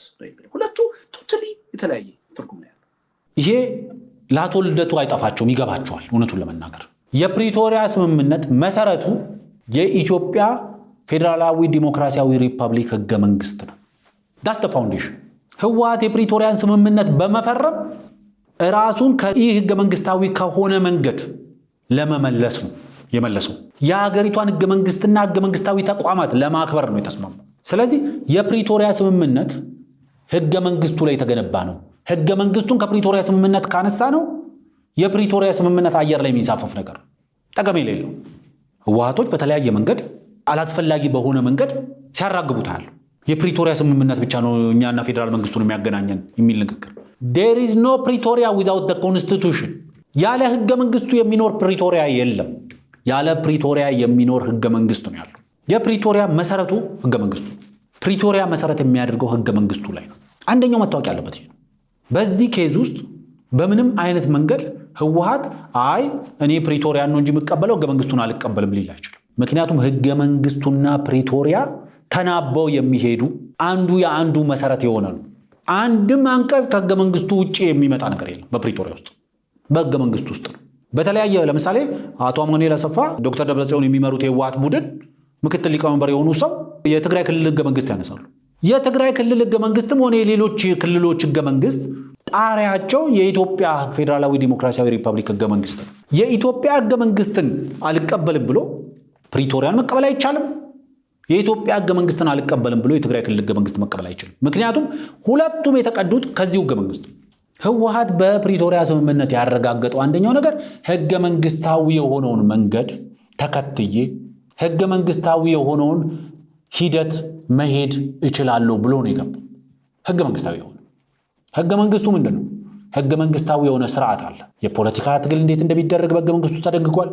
እያንዳንዱ የተጠቀሱ ነገሮች ለማክበር ነው የተስማማው። የሄደበት መንገድ ይህ ህገ መንግስታዊ ስለነበረ እሳቸው እንደሚሉት ህወሓት የሚለውና የፌዴራል መንግስቱ የሚሉት ብዙም የተራራቀ ነገር አይደለም። ለኔ አንዱ እኔ በፕሪቶሪያ ስምምነት መሰረት እኔ እጩ አቅርቤላቸው ነው የተሾሙት ይላል። ሌላኛው ደግሞ በሀገሪቷ ህግ መሰረት። ምክንያቱም በሀገሪቷ ህግ መሰረት ነው ፕሪቶሪያም የተፈረመው። ፕሪቶሪያን እየተከተለ ህግ የወጣ ነገር የለም። የሀገሪቷ ህገ መንግስትን፣ የሀገሪቷን ህገ መንግስታዊ ተቋማትን፣ የሀገሪቷን ህገ መንግስታዊ ድንጋጌዎችን፣ የሀገሪቷን አዋጆች ሁሉ ለመቀበል ነው ፕሪቶሪያ ስምምነት ውስጥ የተገባው። ይሄንን ይላል ፕሪቶሪያ ስምምነት። ማንበብ እንችላለን። ኮንፊደንስ ቢልዲንግ ሜዠርስ ብሎ the TPLF shall ይልና respect the constitutional authority of the federal government, all constitutional bodies and organs of the federal government including ይልና ይቀጥላል። but not limited እያለ ይቀጥላል። የፕሪቶሪያ መሰረቱ በእያንዳንዱ አንቀጾች ውስጥ የተጠቀሰው ህገ መንግስቱ ነው። ህገ መንግስቱ ከሌለ ፕሪቶሪያ የለም። ህገ መንግስቱን አላከብርም ካለ ፕሪቶሪያ አየር ላይ የዛፈፈ ነው የሚሆነው። አንደኛው መታወቅ ያለበት ነገር እሱ ነው። ሌላኛው አይ ቲንክ ሚስ አንደርስታንድ ያደረጉት አቶ ልደቱም የሸራተን የተካሄደውን ፕሮግራም ነው። እንግዲህ ጽሁፉን ሲጽፉት ሜቢ ህወሓት መግለጫ አላወጣም፣ ግን ቃለ መጠይቁን ሲሰጡ በተለይ ለምሳሌ ከጋዜጠኛ ሞገስ ዘውዱ ጋር ያደረጉትን ቆይታ ግን ያደረጉት ህወሓት መግለጫ ካወጣ በኋላ። አንደኛው መታወቅ ያለበት ለኔ እውነቱን ለመናገር ራሴን የጠየቅኩት አንድ ነገር አቶ ልደቱ ለምን በዚህ ልክ ሄደው ከህወሓት በላይ ስለ ህወሓት ለምን መጮህ ፈለጉ የሚለውን ጥያቄ እንዳነሳ አስገድዶኛል በብዙ ምክንያቶች። ለምሳሌ ከጠቅላላ ጉባኤያቸው ጋር አያይዘው አቶ ልደቱ ጠቅላላ ጉባኤውን መሰረት አድርጎ ህወሓት ያደረገው ጠቅላላ ጉባኤ ከምርጫ ቦርድ አዋጅ ጋር ከፖለቲካ ፓርቲዎች አዋጅ ጋር ምንም የሚጋጭ ነገር የለውም። ህወሓት መደበኛ ጉባኤ ሳይሆን ልዩ ጉባኤ ነው ያደረገው ይላሉ አቶ ልደቱ ከሐሳብ ገበታ ሚዲያ ጋር ባደረጉት ቆይታ። ይሄ ኮምፕሊት ስህተት ነው፣ ውሸትም ነው። ህወሓት ቁጥር ጠቅሶ 18ኛ መደበኛ ጉባኤ ብሎ አይደለም እንዴ ያደረገው? የምን ልዩ ጉባኤ ነው እሳቸው የሚያወሩት? በዚህ ጉባኤ ላይ ምርጫ ቦርድን መጋበዝ ግዴታው ነበር። ይህን መሸፈን አያስፈልግም። ዲሊበሬትሊ ካልተሳሳቱ በስተቀር አቶ ልደቱ አልተሳሳቱ። ፈልገው ነው ማለት ረስተው ምናምን አይደል፣ ዲሊበሬትሊ ነው ለህወሓት ማሳየት የፈለጉት ሶፍት የሆነ ሲምፕቲ አለ።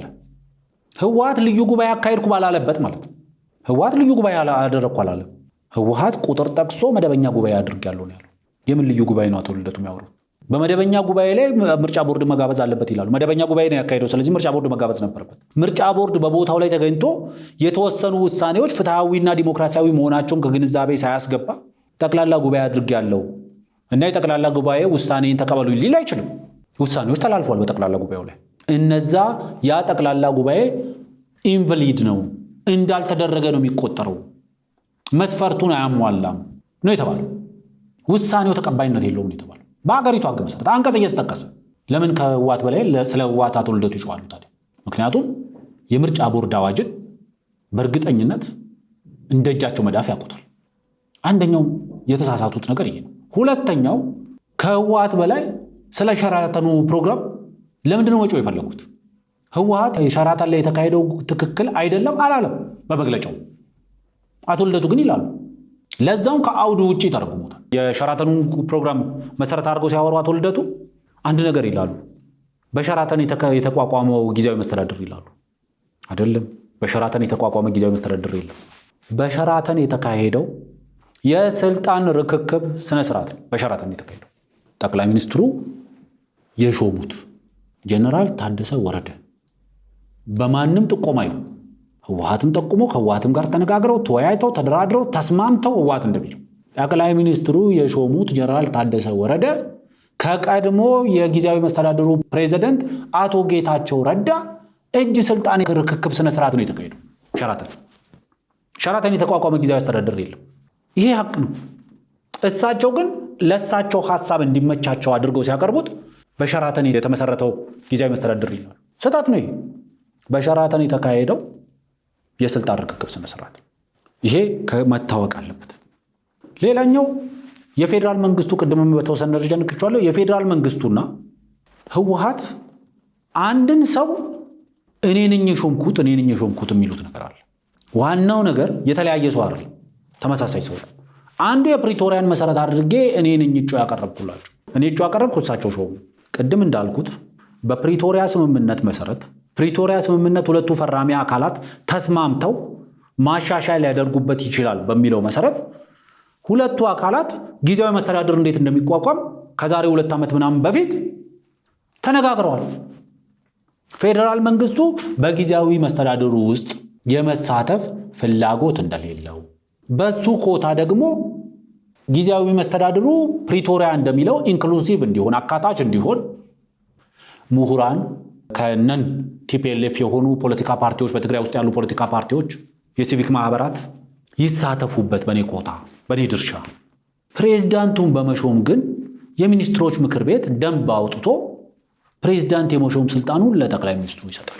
ይሄንን መሰረት አድርጎ ህወሓት በትግራይ ክልል ውስጥ ኮንፈረንስ አካሂዶ የተለያዩ የፖለቲካ ፓርቲዎችንና ግለሰቦችን ጋብዞ በኮንፈረንስ የተወሰነ 51% የሚባል ነገር ይዞ መጣ። የተቀረውን ደግሞ ለቲዲኤፍ፣ ለምሁራን፣ ለምናምን ለፖለቲካ ፓርቲዎች፣ ለሲቪክ ማህበራት ብሎ አደለ። ከዛ እጩ ይዞ ነው የመጣው። ወዴት? ወደ ጠቅላይ ሚኒስትሩ። በማዕከላዊ ኮሚቴ እከሌ ፕሬዝዳንት እንዲሆንልን ብሎ እጩ ይዞ መጣ። ለምን እጩ ይዞ መጣ?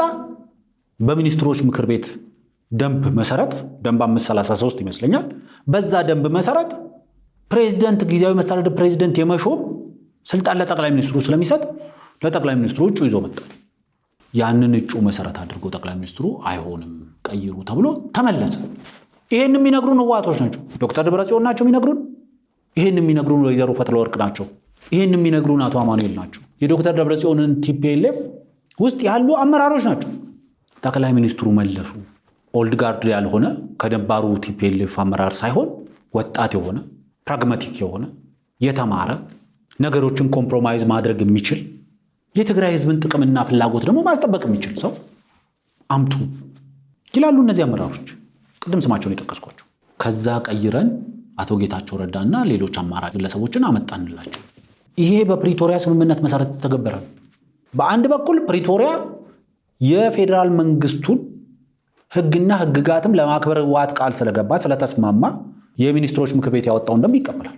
ምክንያቱም ኮንስቲቱሽናል ቦዲዎችን ማክበር ስላለበት ውሳኔያቸው መቀበል ስላለበት ምርጫ ቦርድን የሚቀበለው በፕሪቶሪያ ስምምነት ቅድም በጠቀስኩት መሰረት ኦል ኮንስቲቱሽናል ቦዲስ ኤንድ ኦርጋንን ለማክበር ስለተስማማ የምርጫ ቦርድ ውሳኔዎችን የምርጫ ቦርድ አዋጆችን የሚያከብረው ፓርላማው ኮንስቲቱሽናል ቦዲ ነው። የሚያወጣቸው አዋጆች ይተገበራሉ በዚህ ስምምነት መሰረት። ይሄ መታወቅ አለበት። ከዛ ነው አቶ ጌታቸውን የተቀበሉት ጠቅላይ ሚኒስትሩ። ይሄ ምን ማለት ነው?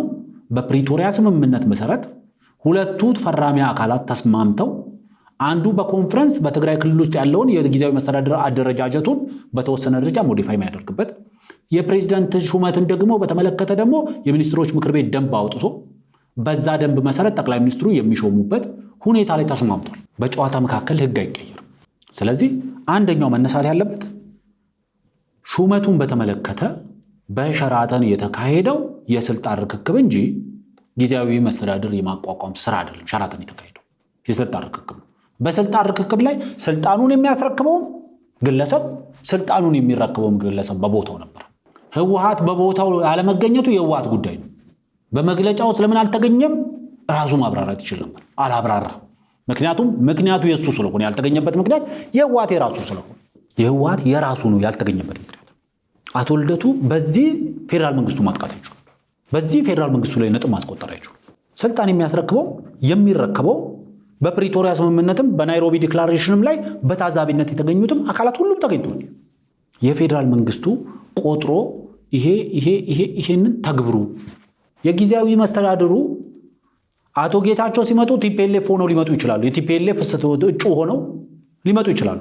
የጊዜያዊ መስተዳድሩ ፕሬዝዳንት ሲሆኑ ግን በጊዜያዊ መንግስት ፕሬዝዳንትነታቸው he is equal property of TPLF and the federal government። የፌዴራል መንግስቱም የቲፒኤልኤፍም በባለቤትነት እኩል ድርሻ ያለባቸው ሰው ነው የሚሆኑት። አቶ ጌታቸው ረዳ በፈለገበት ሰዓት ላይ ህወሓት እየጎተተ እያነሳ የሚሾምበት አግባብ የለም። ስለዚህ አንደኛው መታወቅ ያለበት የፌዴራል መንግስቱ ከህወሓት ጋር በደረሰው ስምምነት መሰረት አቶ ጌታቸው ረዳን የሾሙት ጠቅላይ ሚኒስትሩ ናቸው። ህወሓት እጩ አቅርቦላቸው ከዛ በኋላ ሲሆነው ምንድነው? ህወሓት የራሱን እጩ አቀረበ። ከጠቅላይ ሚኒስትሩ ጋር በነበረው ውይይትና ድርድር ህወሓት እጩ ሲያቀርብ ጠቅላይ ሚኒስትሩ የአቶ ጌታቸው ረዳ የስልጣን ዘመን 2 ዓመት ስለነበረ ለ2 ዓመት ስለሾሟቸው የስልጣን ዘመኑ ሳይጠናቀቅ ማንሳት የለባቸውም የሚል ውሳኔ ያሳለፈ። አቶ ልደቱ ይህንን ስህተት ነው ይላሉ። ይሄ የፕሪቶሪያ ስምምነትን መጣስ ነው ይላሉ። ነገር ላይ ገና መጀመሪያ ቲፒኤልኤፍ አቶ ጌታቸውን ከፕሬዚዳንትነት አንስቻለሁ ካለ በኋላ ሳያነሱ በማቆየታቸው ጥሰውታል። ምክንያቱም ያን ሊያደርጉ አይችሉም። በማንሳት ረገድ ፌዴራል መንግስቱ የትግራይ ቲፒኤልኤፍም ሁለቱም መብት አላቸው፣ ቬቶ ፓወር አላቸው ሁለቱም፣ አንዱ ብቻ አይደለም። ስለዚህ ቲፒኤልኤፍ አንስቻለሁ እያለ ያለ አግባብ አቶ ጌታቸውን እዛ ቦታ ላይ ፌዴራል መንግስቱ አስቀምጦ መቀጠሉ፣ አቶ ጌታቸውም እኔን ከስልጣን ማውረድ ከፈለጋችሁ ፌዴራል መንግስቱን አነጋግሩ፣ ልታወርዱኝ አትችሉ ሲሉ የፕሪቶሪያው ስምምነት በዛም ረገድ መጣሱት። ማን የጣሰው? ቲፒኤልኤፍ ነው የጣሰው? ሳያማክር ሳያወያይ ማድረጉ? ኖ በዛ ጉዳይ ላይ የጣሰው ፌዴራል መንግስት ነው። በዛች እንዴት ሆኖ ሁለቱ ቪቶ ከሆነ ወደ ቪቶ እንመጣለን። እኔ ቪቶ አለ ብለን ከወሰድን አንተ ባስቀመጥኩ መሰረት ሁለቱም የግድ መስማማት አለባቸው። ቪቶ ማለት እሱ ነው ከሆነ ቲፒኤልኤፍማ ይሄን ሰውዬ እምነት የለኝም ከዚህ በኋላ፣ ስለዚህ የጊዜያዊ መስተዳድሩ ፕሬዚዳንት ሆነው እንዲቀጥሉ አልፈለኩም፣ አንስቻቸዋለሁ። ስለዚህ በፕሪቶሪያው ስምምነት መሰረት የሚቀጥለው ፕሬዚዳንት ማን መሆን እንዳለበት ከፌዴራል መንግስቱ ጋር እነጋገራለሁ አለ። ቀድሞ ለምን አልተነጋገረም? መጀመሪያው ጥሰቱ እዚህ ጋር አይደለም ወይ? ቲፒኤልኤፍ ቆያይ በውይይት እሱ ሎጂክ ላይ እንድንቆይ እኮ ነው። ተስማሚ ቪቶ ነው። ሁለቱም የግድ ተስማምቶ ተወያይተው የውይይታቸውና ድርድራቸው ውጤት አውትከም መሆን አለበት ነው አይደለ ቪቶ? ስለዚህ መጀመሪያውንም ዩኒላተራሊ ህወሓት በጋራ የተቋቋመውን ጊዜያዊ አስተዳደር ፕሬዚዳንት ዩኒላተራሊ ካነሳ በኋላ የፌዴራል መንግስቱ እንዲያነሳልኝና በሌላ መቀየር አለብኝ ማለቱ ስህተት አይደለም። መመካከር ያለባቸው ለመሾም ነው። ለማንሳት የአንድ ወገን ውሳኔ በቂ ነው። ለማንሳት እንዴት በቃ ካልተስማማበት አልተስማማበትም ያነሳል። ለመሾም ህወሓት ነው እንደሾመው ጌታቸውን አላልኩም፣ አልወጣኝም። በሁለቱም ምክክር ነው፣ በፕሪቶሪያው ስምምነት መሰረት ነው እሱን ያደረጉት አልኩ እኮ። ኤግዛክትሊ በቃ ካላመነበት አንዱ አካል ዩኒላተራሊ ማንሳት ይችላል። መመካከር አያስፈልግም። ለምን ያነሳል? አያናገረውም ወይ? ውይይቱ ፕሪኮንዲሽን አይደለም ወይ? አዳምጠኛ ጥቅሜን አያስከብርም ብሎ እስካመነ ድረስ የፌዴራል መንግስቱም ሊያነሳ ይችላል፣ ቲፒኤልኤፍም ሊያነሳ ይችላል። ቲፒኤልኤፍ ያደረገው ያን ጥቅሜን አያስከብርም ብሎ ባመነበት ጊዜ ከዚህ በኋላ ፕሬዚዳንት ሆነው አይቀጥሉም፣ አንስቻለሁ አለ። አንስቻለሁ ማለት መብቱ ነው። በምን መሰረት ነው ማለት? በምን የፖለቲካ ስምምነትና የህግ መሰረት ነው? አይ እዛው እኮ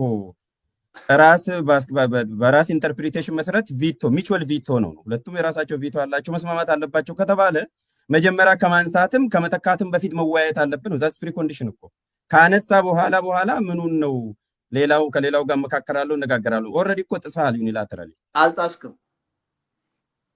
ካልተስማማህበት ጥቅሜን አይጠብቅም ብለህ ካመንክ በቃ ይሄ ሰውዬ እኔን አይወክለኝም ብለህ ማለት መብትህ ነው ትላለህ። መብትህ ያልሆነው አዳምጠኛ፣ መብትህ ያልሆነው በዚህ ሰውዬ ምትክ ከሌን ተካለሁ ልትል አትችልም። ምክንያቱም የፕሪቶሪያው ስምምነት ይሄ ምክር ቤት የሚቋቋመው በሁለቱ ወገን ምክክር ነው። የሚቋቋመው ነው የሚለው፣ የሚፈርሰው አይደለም። የሚቋቋመው በሁለቱ ወገኖች ምክክር ነው ነው። እሱማ ስለ ውል ስናወራ ልደት እንትን እንዳይነው የውል ፕሪንሲፕል አለ። ውል የምታቋቁመውም በሁለት ተዋዋይ ወገን ነው። ከዛ በላይም ሊሆን ይችላል። ለአሁኑ ሁለት ተዋዋይ ወገን ነው። ሊያሻሽል የሚችለውም አንተው በዚህ ጽሁፍም እንዳስቀመጥከው ኮሬክትሊ በመርህ ደረጃ ሁለት ተዋዋይ ወገን ነው። ሁለት የሚለውን እንተውና ተዋዋይ ወገን ነው። ውሉን ሊያፈርስ የሚችለውም ሲፈርስ ፈንዳሜንታሊ አንደኛው ብቻውን ዩኒላተራሊ ውሉን ከፈረሰ ሌላኛውም ወገን የማፍረስ መብት አለው። ውሉን እንደገና ደግሞ በጋራም ያፈርሱታል አይደለ? እነኚህ ነው ሁለት መንገዶች ነው ያሉት። ወይ ሶስተኛ ውል በተፈጥሮ ይሞታል፣ ጊዜውን አብቅቶ ካበቃ ሊሞት ይችላል። ከነኚህ ሶስት መንገዶች ውጪ የተለየ መንገድ የለም። ዩኒላተራሊ አንዱ ካፈረሰ ውሉን ግን ቀድሞ እንዳፈረሰ ነው የሚቆጠረው እንጂ መብቱን ተጠቀመ ተብሎ አይደለም። ብሪች ኦፍ ኮንትራክት ነው የሚሆነው። አንድም የፕሪቶሪያ አንቀጽ አንድ ፓርቲ ዩኒላተራል በሆነ መንገድ የጊዜያዊ መስተዳድሩን ፕሬዚደንት ማንሳት ይችላል የሚል ነገር በሌለበት ዩኒላተራሊ ቬቶ ፓወር ይላሉ እሳቸው። ዴር ኢዝ ኖ ቬቶ ፓወር በፕሪቶሪያ ስምምነት ውስጥ። በጋራ ነው በተናጥል የተሰጣቸው በፕሪቶሪያ ስምምነት ተጠቅሶ በጋራ የሚተገበሩ ነገሮች ተጠቅሰው ነው የተቀመጡት። የጊዜያዊ መስተዳድሩን ፕሬዚደንት ማንሳት ቬቶ ፓወር ዋት አለው ይላሉ አቶ ልደቱ አያሌው። ከምን የመነጨ ስልጣን ከምን የመነጨ መብት ነው ለዋቴን የሚሰጠው?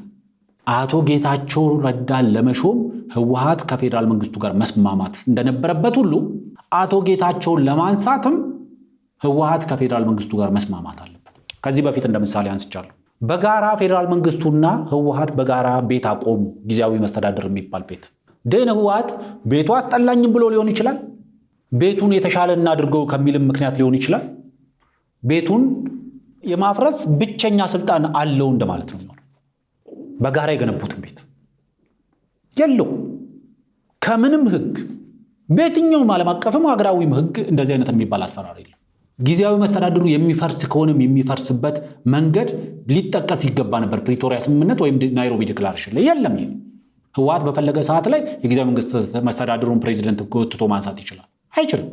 ከፌዴራል መንግስቱ ጋር መነጋገር አለበት። ስለዚህ የፌዴራል መንግስቱ ያለው ምንድን ነው? የስልጣን ዘመናቸው 2 ዓመት ነው። 2 ዓመቱ እስኪጠናቀቅ ድረስ ፕሬዚደንት ሆነው ይቀጥላሉ አለ። ቀጠሉ። አቶ ልደቱ ይህንን የፕሪቶሪያ ስምምነት መፍረስ ምልክት አድርገው ያሳዩታል። ስህተት ነው አይደለም። የፕሪቶሪያ ስምምነት መፍረስ ማሳያ አይደለም ይሄ። ለዛውም የፕሪቶሪያ ስምምነት ማጽኛ ነው። ያጸናው አንደኛው ይሄ። ማንም ተነስቶ እንደ አጥር ላይ ጭራሮ መምዘዝ አይችልም። አንደኛው መታወቅ ያለበት ይሄ ነው። ሁለቱም ቬቶ ፓወር አላቸው ካሉ አቶ ልደቱ እዚህ ላይ ጋዜጠኛ ሞገስ በደንብ አርግቶ ሞግታቸዋል። እንግዲህ አቶ ሞገስ ቢያንስ የህግ ባክግራውንድ ያለው ሰው ስለሆነ በደንብ አርጎ ሞግታቸዋል። ግን ቬቶ ፓወር አለው አንድ ሰው ከተባለ ሁለቱም እሳቸው ቲፒኤልኤፍ ብቻ አይደለም ቬቶ ፓወር አለው የሚሉት፣ ፌዴራል መንግስቱን ቬቶ ፓወር አለው። ስለዚህ ቲፒኤልኤፍ ብቻውን ማፍረስ አይችልም። ምክንያቱም የማፍረሱን አጀንዳ የፕሬዚደንቱን መነሳት ጉዳይ በቬቶ ፓወር ቲፒኤልኤፍ የማንሳት ውሳኔ ሲያሳልፍ በቬቶ ፓወር ያለ ማንሳት ውሳኔውን ደግሞ ፌዴራል መንግስቱ ይጠቀማል። ቬቶ ፓወር የሚሆነው እኮ ለምሳሌ በተባበሩ መንግስታት የጸጥታው ምክር ቤት ውስጥ ቬቶ ፓወር ያላቸውና የሌላቸው ሀገራት አሉ አይደል? ሁሉም የተባበሩ መንግስታት አባል ሀገራት ቬቶ ፓወር አላቸው ከተባለ በማንኛውም አጀንዳ ላይ አንዲት እርምጃ ወደፊት መሄድ አይችልም። ሁለት አካላት የፈረሙበት ስምምነት ላይ ሁለቱም አካላት ቬቶ ፓወር ካላቸው ስምምነቱ የትም መሄድ አይችልም። ወደዚህ እንሂድ ብሎ አንዱ ቬቶ ሲያደርግ ሌላኛው ወደዚህ እንሂድ ብሎ ቬቶ ያደርጋል። ስለዚህ ይሄም እዚህ ጋርም ስህተት ነው።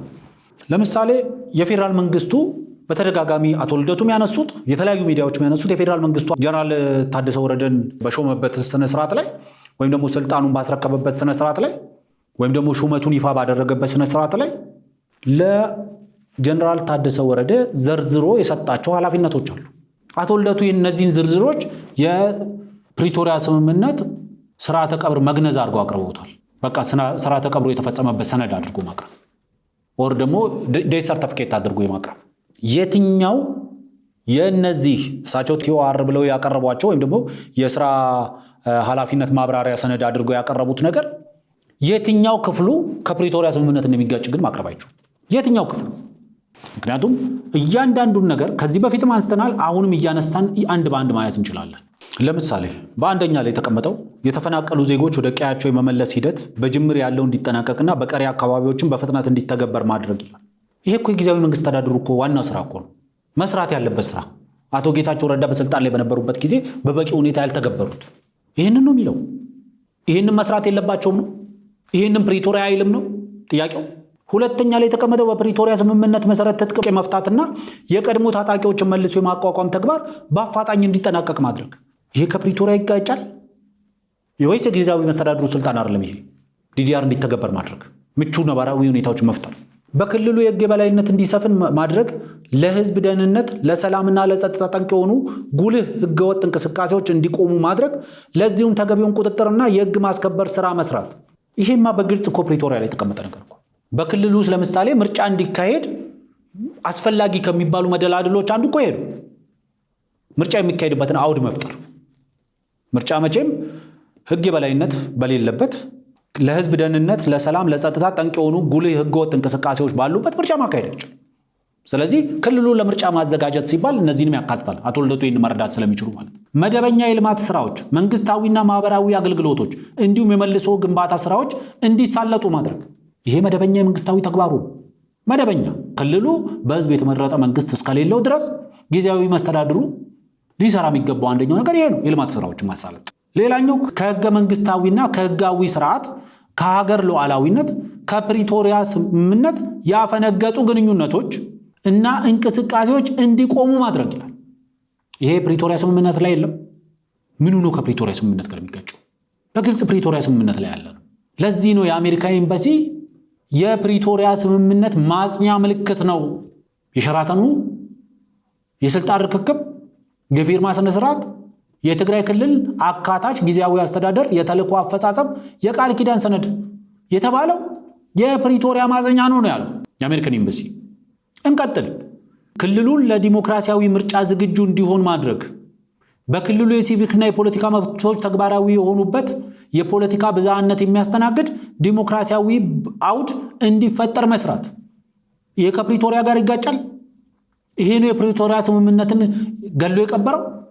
የክልሉ ህዝብ የተለያዩ ማህበረሰብ ክፍሎችና የፖለቲካ ተዋናያን በሀገራዊ የምክክር ሂደት እንዲሳተፉ ሁኔታዎችን ማመቻቸት።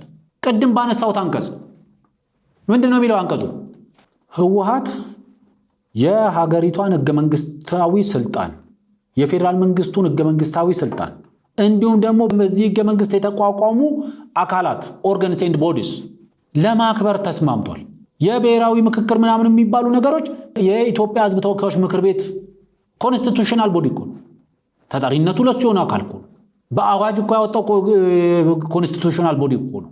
ምክንያቱም በዚህ በፕሪቶሪያ ስምምነት መሰረት ህወሓት አንደኛው ነገር ህገ መንግስቱን ለማክበር ህገ መንግስታዊ የሆነውን ፌዴራል መንግስቱን ለማክበር በህገ መንግስቱ የተቋቋሙ ተቋማትንና እነዚህ ተቋማቶች የሚመሩባቸውን ህግጋቶችን ለማክበር ነው የተስማሙ። አሁን በትግራይ ክልል ውስጥ ያለው ነባራዊ ሁኔታ የብሔራዊ ምክክር ለማድረግ አስቻይ ነባራዊ ሁኔታ የለም ማለት ይቻላል። ግን የክልሉ ህዝብ በተለያዩ የማህበረሰብ ክፍሎችና የፖለቲካ ተዋናያን በሀገራዊ የምክክር ሂደት እንዲሳተፉ ሁኔታዎችን ማመቻቸት፣ እንዲሳተፉ ማድረግ አይደለም የሚለው ሁኔታዎችን ማመቻቸት፣ የውይይት አውድ መፍጠር። ይሄ ከፕሪቶሪያ ስምምነት ጋር አይጋጭም። እንደፈለግን ብናጎብጠው እንደፈለግን ብናጣምመው ከፕሪቶሪያ ስምምነት ጋር አይጋጭም።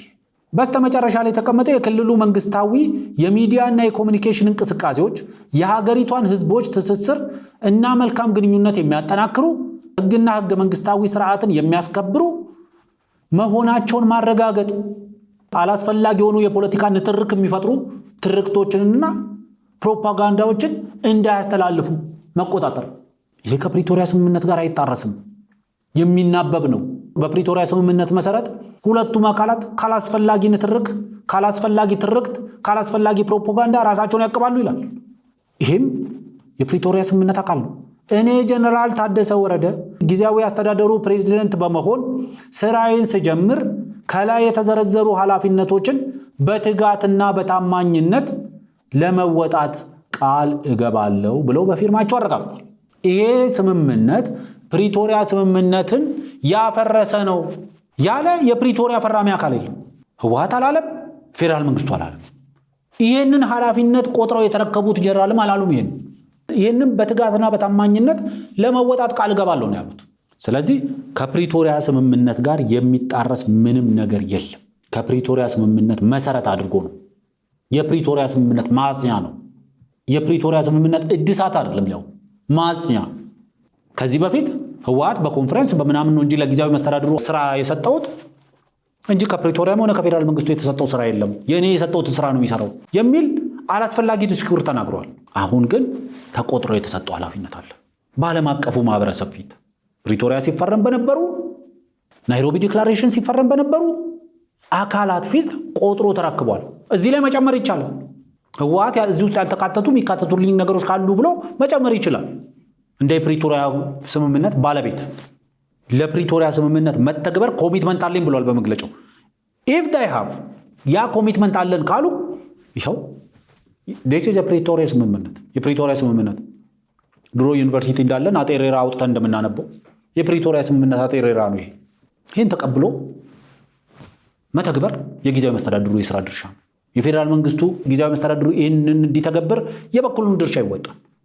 ከህወሓትም የበኩሉን ድርሻ እንዲወጣ ይጠበቃል። ይህንን ነው እንደ ፖለቲከኛ ተወልደቱ መምከር የነበረባቸው። ስለዚህ ዋናው መሰረቱ የፕሪቶሪያ ስምምነት መሰረቱ ህገ መንግስቱ ነው።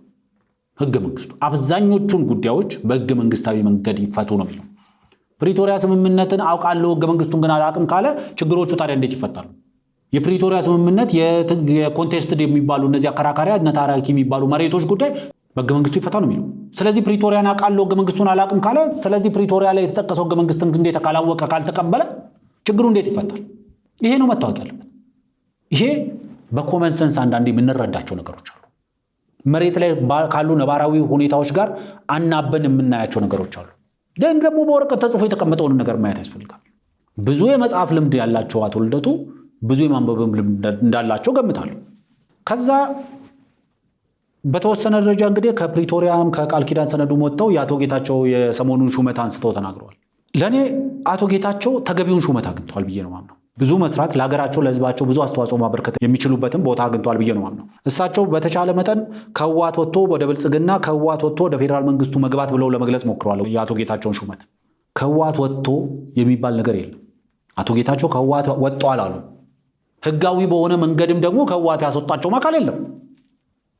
አስፋራ ሳም ኮንሰርንድ ህጎች ከታዩ he is still the vice chairman of TPLF የቲፒኤልኤፍ ምክትል ሊቀመንበር ነው። ስቲል ምርጫ ቦርድ ህጋዊ ጠቅላላ ጉባኤ አካሄዳችሁ የአመራር ለውጥ አድርጋችኋል፣ ይህንን የአመራር ለውጥ ተቀብያለሁ እስካላለ ድረስ ወይ ደግሞ አቶ ጌታቸው ወጥተው ከህወሓት ወጥቼ ወደ ብልጽግናም ገብቻለሁ እስካላሉ ድረስ ወይ ከህወሓት ወጥቼ ፌዴራል መንግስቱን ተቀላቅያለሁ እስካላሉ ድረስ በግለሰብ ደረጃ ፌዴራል መንግስቱን ተቀላቅያለሁ እስካላሉን ድረስ እኔ አቶ ጌታቸውን የማውቃቸው ህጉ አቶ ጌታቸውን የሚያውቃቸው ምርጫ ቦርድ አቶ ጌታቸውን የሚያውቃቸው ፌዴራል መንግስቱ አቶ ጌታቸውን የሚያውቃቸው እንደ ህወሓት ምክትል ሊቀመንበር ነው። ይሄ መታወቅ አለበት። እነዚህ የሚመለከታቸው አካላት ህጋዊ እውቅና ሲሰጡት አቶ ጌታቸውን እንደ ግለሰብ ወይ እንቀበላለን፣ አቶ ጌታቸውን ወይም እንደ ብልጽግና ፓርቲ አባል እንቀበላለን። ይህንን አቶ ጌታቸው ወጥተው እስካላሉን ድረስ ግን ይህንን ማለት የሚያስችል ምንም አይነት በቂ ሁኔታ አለ ብዬ አላምንም። ስለዚህ አቶ ጌታቸውን በተመለከተ ያሉትን ነገር እዚህ ላይ እንደምትመለከቱት ብዙ ሰዎች ጎራቸውን ቀይረው ከብልጽግና ጋር ሲቆሙ አይተናል በተለያየ ጊዜ። ከክብደት አንጻር ግን ለአቶ ጌታቸው የተለየ ቦታ ሰጣለሁ እኔ።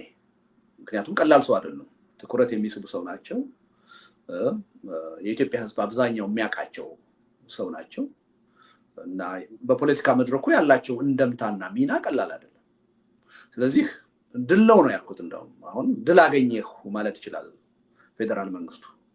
ቀላል አሳ አይደለም ያጠመደው፣ ትልቅ አሳ ነው የሚል እምነት አለ እና ሌሎች የተማረኩ ብዙ ሰዎች አሉ። እንደ ትንንሽ አሳ ልንቆጥራቸው እንችላለን። አቶ ጌታቸው ቀላል አይደለም። በዓለም አቀፍ ደረጃ ታዋቂነት ያለው፣ በኢትዮጵያ ህዝብ ደረጃ ታዋቂነት ያለው ተጽዕኖ ፈጣሪ ፖለቲከኛ። ይሄ ሰውዬ ዛሬ ከትግራይ ወይም ደግሞ ከቲፒኤልኤፍ ወጥቶ ወደ ብልጽግና ሲገባ ወይም ደግሞ ወደ ፌዴራል መንግስት ሲገባ ቀላል ድል አይደለም ለፌዴራል መንግስቱ፣ ትልቅ አሳ ነው የሚል ነው። አንድ አስቂኝ የሆነ ጥያቄ አንስቶላቸዋል ጋዜጠኛ ሞገስና ምንድን ያላቸው አሳ የሚጠመደው ለሁለት ነገር ነው። ወይ ለገበያ ነው የምታቀርበው፣ ወይ ትበላለህ። ኦልቲሜትሊ ይበላል ዞሮ ዞሮ፣ ወይ ራስህ ኮንሱም ታደርጋለህ። በፖለቲካ ቋንቋ እንድትመልስልኝ ነው። ሊትራሊ ለሁለቱም ሊሆን ይችላል፣ ለአንዱም ሊሆን ይችላል። ወደፊት እናየዋለን እንግዲህ ለሁለቱም ከሆነ ማለት ነው። ይህ መበላቱ በፖለቲካ እንዴት እንገልጸዋለን ማለት ነው። በፖለቲካ ቋንቋ የመበላትን አሳው ተጠምዶ መበላትን በምን እንገልጸዋለን ነው ፖለቲካሊ። የፖለቲካ ስብዕናህን ከገደልክ ተበልተሃል። በዛ ደረጃ ነው የማየው። ሁለቱም ሊሆንበት የሚችልበት እድል የለም። ለእኔ ሶስተኛው አማራጭ ግን እንዳለ መታወቅ አለበት። ያው አቶ ልደቱ ብዙ ጊዜ ሶስተኛው መንገድ በማለት ነው የሚታወቁት። ሶስተኛ አማራጭ አለ ሁልጊዜ። ሰዎች በአንድ አማራጭ ላይ ብቻ በአንድ መንገድ ላይ ብቻ የታጠሩ መሆን የለባቸው። እሳቸው እንዳሉት አሳውን ሊበላም የሚችልበት ሁኔታ አለ ካሉ፣ አሳው ሊሸጥም የሚችልበትም ሁኔታ አለ ካሉ፣ ሁለቱም ሊኖር ይችላልም ደግሞ ካሉ፣ ሁለቱም ሊኖር አይችልም። ከሸጥከው አትበላውም፣ ከበላው ደግሞ አትሸጠው። ግን ሶስተኛው የሚባል አማራጭ ደግሞ ለእኔ ቤተር የሆነ አኳሪየም ከተገኘለት እኔ እስከማውቀው ድረስ አቶ ጌታቸው ፖለቲካሊ ሜታፎሪካሊ አቶ ጌታቸው አሳ ናቸው ከተባለ፣ ትልቅ አሳ ናቸው ከተባለ፣ ለፌዴራል መንግስቱ ትልቅ ግብዓት መሆን የሚችሉ አሳ ናቸው ከተባለ ፌዴራል መንግስቱ የተሻለ አኳሪየም ውስጥ የሚያስቀምጣቸው አገልግሎት የሚሰጡበት ሁኔታ ያለው ነባራዊ ሁኔታ ፈጥሮ የተሻለ አኳሪየም ውስጥ ሊያስቀምጣቸው ይችላል። በዛ አኳሪየም ውስጥ ብዙ አስተዋጽኦ ሊያበረክቱ ይችላሉ። ለእኔ ህወሓት ወይም ደግሞ ለትግራይ ክልል ብዙ አስተዋጽኦ ማበርከት በሚችሉበት እድሜ፣ ብዙ አስተዋጽኦ ማበርከት በሚችሉበት ልምድ በበቂ ሁኔታ ትግራይ ክልል ተጠቅሞባቸዋል ብዬ አላምንም። በተናጠል ትግራይ ክልል ተጠቅሞባቸዋል ብዬ አላምንም። የፌዴራል መንግስቱ ጋር ሲመጡ ግን የተቀረውንም የትግራይ ህዝብን ጨምሮ የተቀረውንም የኢትዮጵያን ህዝብ ሊጠቅሙ የሚችሉበት እድሜ ላይ ነው፣ ልምድ ላይ ነው ያሉት ብዬ ነው ማምነው አቶ ጌታቸው። ስለዚህ አቶ ጌታቸው ወደዚህ ስልጣን ሲመጡ ለፌዴራል መንግስቱ ትልቅ ጉልበት ይፈጥራሉ። ፌዴራል መንግስቱ ብዙ ቀዳዳዎችን ይሸፍኑባቸዋል። ፌዴራል መንግስቱን ጠቅመው ራሳቸው ይጠቀማሉ፣ ሀገራቸውንና ህዝባቸውንም ያገለግላሉ ብዬ ነው ማምነው። እሳቸው እንዳሉት ብዙም መሾማቸው ትክክል አይደለም ብያለሁ። ትክክል ነው ብዬ ነው ማምነው። ምን አማራጭ ነበረው የሚልም ጥያቄ ተነስቶላቸዋል። አቶ ልደቱ ከጋዜጠኛ ሞገስ ምን አማራጭ ነበረው? እሺ እሳቸው 1-3 አማራጭ ዘርዝረው አንደኛው ካቀረቡት አማራጭ ትንሽ ፈገግ ያሰኘኝም ነባራዊ ሁኔታውን አለመረዳት ነው ያልኩትም አንደኛው ነገር ምንድነው እንደኔ መሆን ይችላሉ የሚል ነገር ተናግረዋል። እኔ ልደቱ የመንግስት ሹመት ባይሰጠኝም ፖለቲካሊ ኤግዚስት ማድረግ ችያለሁ። አቶ ጌታቸውም እንደኔ ያለ መንግስት ሹመት ፖለቲካሊ ኤግዚስት ማድረግ ይችላሉ። በአንድ በኩል አቶ ጌታቸውና አቶ ልደቱ መካከል በስመ ፖለቲከኝነት መስመሳሰል ስላለ ካልሆነ በስተቀር there is a wide ልዩነት አለ። አቶ ጌታቸው ረዳ የፌዴራል መንግስት ከፍተኛ ባለስልጣን የነበሩ፣ የህወሓት ምክትል ሊቀመንበር የነበሩ፣ የትግራይ ጊዜያዊ አስተዳደር ፕሬዝዳንት የነበሩ፣ በዓለማችን ላይ ደም አፋሳሽ በሚባል ጦርነት ውስጥ በከፍተኛ አመራርነት የተሳተፉ ሰው እንደሳቸው ተራሰው ሆነው ተራሰል እንትን አይደለም። አቶ ልደቱን ከመናቅ ወይም አክብሮት እንዳለኝ እሳቸውም ያውቃሉ፣ ማንም ሰው ያውቃል። ግን እሳቸው ባሉበት ደረጃ መኖር ይችላሉ፣ ኤግዚስት ማድረግ ይችላሉ ማለት ስህተት ነው። ለምሳሌ ሴኩሪቲ ዋይዝ እናንሰው ከተባለ እኚህ ሰው በብዙ መንገድ ወዳጆች እንዳሏቸው ሁሉ በጣም ብዙ ጠላቶችም አሏቸው። ህይወታቸውን ሊያስከፍላቸው የሚችል ጠላቶች አሏቸው። ብዙም ወደ ላይ ወደ ታች ሳናደርግ የኤርትራ መንግስት በቅንነት የሚመለከታቸው ሰው አይደሉም። በትግራይ ክልል ውስጥ ያሉ ፖለቲከኞችና የታጠቁ ኃይሎች በቅንነት የሚመለከቷቸው ሰው አይደሉም።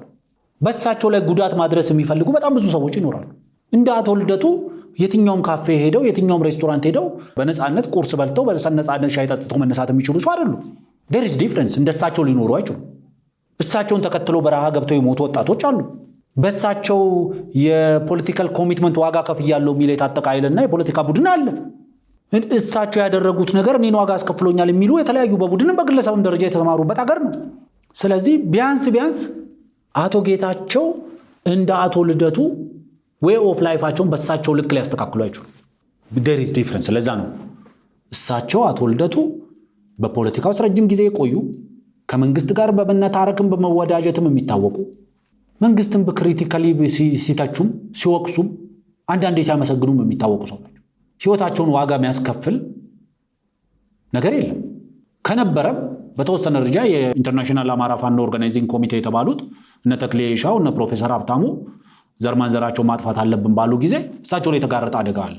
አቶ ጌታቸው ግን መሬት ላይ ያለ የደህንነት የጸጥታ ስጋት አለብኝ ብሏል። ቢያንስ ይህንን ስጋት አለብኝ ያሉትን እንኳን ሊቀበሉላቸው አልፈቀዱም። ሊገሉኝ ነበር፣ ኬላ ጥለው ማላቀው በማስተዳድረው ክልል ውስጥ እኔ ማልቆጣጠረው የጸጥታ አካል አቋቁመው የጸጥታ ሴክሬታሪያት ተቋቁሞ እኔ ማላቀው ኬላ ተጥሎ እኔ ማላቀው ታጣቂ ቡድን ስምሪት ወስዶ እንቅስቃሴ አድርጓል ብለዋል። እሳቸውን ላለማመን የተቸገሩት አቶ ልደቱ ማስረጃ ጥቀሱልኝ፣ አንድ ሰው እንደው ማስረጃ ጥቀሱልኝ፣ አንድ የሰነድ ማስረጃ እስቲ ያሉት አቶ ልደቱ ሌሎች ማስረጃ የሌላቸው በሰምተናልና በስማ በለው ሲዘርዝሩ አይቻሉ። ይሄ ስህተት ነው። እንግዲህ አቶ ጌታቸው በተደጋጋሚ ተናግረዋል። በስልጣን ዘመኔ የትግራይ ጊዜያዊ መስተዳድር ፕሬዝዳንት በሆንኩባቸው ጊዜዎች መሽቆጥቆጥ ላለብኝ ተሽቆጥቁጬ፣ መንበርከክ ላለብኝ ተንበርክኬ፣ ማጎንበስ ላለብኝ አጎንብሼ የትግራይ ህዝብ የሚጠቀም ከሆነ ይህንን ለማድረግ ብዙም ችግር የለብኝም ያሉ ሰው ናቸው። አቶ ልደቱ አቶ ጌታቸውን በዚህ ወቅሰዋቸዋል። አላስፈላጊ መሽቆጥቆጥ ለጠቅላይ ሚኒስትሩ አሳይቷል ብለው፣ አላስፈላጊ እጅ መንሻ አቅርበዋል ብለው ለእኔ በዚህ ውስጥ የጠቅላይ ሚኒስትሩንም የአቶ ጌታቸውንም ትልቅነት ነው ያየሁት። አቶ ጌታቸው በጣም ብዙ ጦርነት ውስጥ ሊያስገባ የሚችሉ ሁኔታዎች ባሉበት ሰዓት ላይ ከፌዴራል መንግስቱ ጋር ጦርነት ላለመግባት የሄዱት ርቀት፣ በውሃ ቀጠነ ጦርነት በሚገባበት ሀገር በሚገባበት ቀጠና ውስጥ እንዳለ አንድ ፖለቲከኛ ጦርነትን አቮይድ ለማድረግ የሄዱትን ርቀት ስለመረዳ፣ በትግራይ ክልል ውስጥ ከሌላ ትግራዋይ ወንድሞቻቸው ጋር የፖለቲካ ልዩነቶቻቸውን በጦርነት ሊፈቱ የሚችሉበት አቅምም የሞራልም ችግር የሌለባቸው ሰው ይሄን አቮይድ ለማድረግ የሄዱት ርቀት ትልቅነታቸው ነው ለኔ የሚያሳይ። ማቹርድ የሆኑ ፖለቲከኛ መሆናቸው ነው ለኔ ያሳይ። አማካሪ ለመሆን መወሰናቸው ትክክል አይደለም፣ ነውርም ነው ይላሉ። እኔ አንደኛው ሌጂቲሜት አማራጭ ተገቢ አማራጭ ነው ወሰድኩት። እኔ አንተ ተገቢ ብለህ ወስደሃል፣ እኔ ተገቢ አይደለም ብዬ ነው የምወስደው። አድማጭ ይሄን ይፈርዳል። አሁን የእሳቸው የካቢኔ ሹም ሆኖ ጠቅላይ ሚኒስትሩን ለማማከር መወሰን ትክክል ነው ካልክ መብትህ ነው። በምንም የፖለቲካል ራሽናል ግን ትክክል ነው ብዬ አላምንም። ነውር ነው፣ ትክክል አይደለም። ለኔ ሀገራቸውንና ህዝባቸውን ባላቸው ዕውቀት ልክ ለማገዝ ከሞከሩ ነውርም ስተትም የለበትም። ነውርና ስተትም የሆነው እሳቸው በልቶ ለማደር አድርባይ ሆነው መምከር የሌለባቸውን ነገር ከመከሩ ስተት ነው፣ የእሳቸው ፐርሰናል ስተት ይሆናል። ግን አቋም ወስደው ኃላፊነት ወስደው የሚሰማቸውን ኦነስትሊ የሚሰማቸውን ነገር ለጠቅላይ ሚኒስትሩ እየነገሩ ጠቅላይ ሚኒስትሩ የሚቀበሉትን ተቀብለው ማይቀበሉትን ደግሞ በልዩነት አልፈው መቀጠል ከቻሉ ዳስ ፐርፌክት። እሳቸው ብቻ አይደሉም። በህወሓት ምክንያት በትግራይ ክልል ውስጥ ለሀገራቸው፣ ለክልላቸው፣ ለህዝባቸው አስተዋጽኦ ማድረግ ሲችሉ የተገፉ ፖለቲከኞችም ምሁራንም ካሉ የፌዴራል መንግስቱ ውስጥ ማድረግ አለበት አቅሙ በፈቀደልክ። ለምሳሌ ዛሬ በተወሰነ ደረጃ በጨረፍታም ቢሆን የሰማሁት ፕሮፌሰር ክንዲያ ሹመት አለ። ተገቢ ነው። በዚህ ሀገር ውስጥ አንድ ፕሮፌሰር በምን አይነት መንገድ ውስጥ አልፎ ፕሮፌሰር እንደሚሆን እናውቃለን። የግድ ፕሮፌሰሮች ከኛ ከምንደግፈው ወገን ብቻ ስለሆኑ ሳይሆን በሌላም ወገን ያሉ አካዳሚካሊ ኳሊፋይድ የሆኑ ሰዎች አሉ። ፕሮፌሰር ክንዲያን የትምህርት ሚኒስትር አማካሪ አድርጎ መሾም ተገቢ ነው፣ ትክክል ነው። የሚያደርጉት አስተዋጽኦ ይኖራል። ጠጠርም ይሁን አሸዋም ይሁን ድንጋይም ይሁን የሆነ ነገር አስተዋጽኦ ያደርጋሉ በትምህርት ስርዓት ግንባታ ውስጥ። ቢያንስ አሻራቸውን ማሳረፍ ይችላሉ። ከፕሮፌሰር ብርሃኑ ነጋ ጋር ተናበው አብረው ሊሰሩ ይችላሉ። የዩኒቨርሲቲ ፕሬዚደንት የነበሩ ሰው ናቸው። ለኔ ባለው ላይ መጨመር ይቻላል፣ ማገዝ ይቻላል፣ በርቱ ማለት ይቻላል፣ ግፉበት፣ ይተግበር ፕሪቶሪያ ማለት ይቻላል። ፕሪቶሪያ ያለውና ያላለው ነገሮች አሉ፣ ይሄን ቢጨምርበት ማለት ይቻላል። አሰ ፌስ ቫልዩ ላይ ግን አንስቶ መጣል ሙሉ ለሙሉ ተተግብሯል ማለትም ሙሉ ለሙሉ አልተተገበረም ማለትም ስህተት ነው። ለዛሬ ይህን ካልኩ ይበቃል። ነገ በተመሳሳይ ሰዓት እንገናኛለን ብዬ ተስፋ አደርጋለሁ። መልካም ምሽት።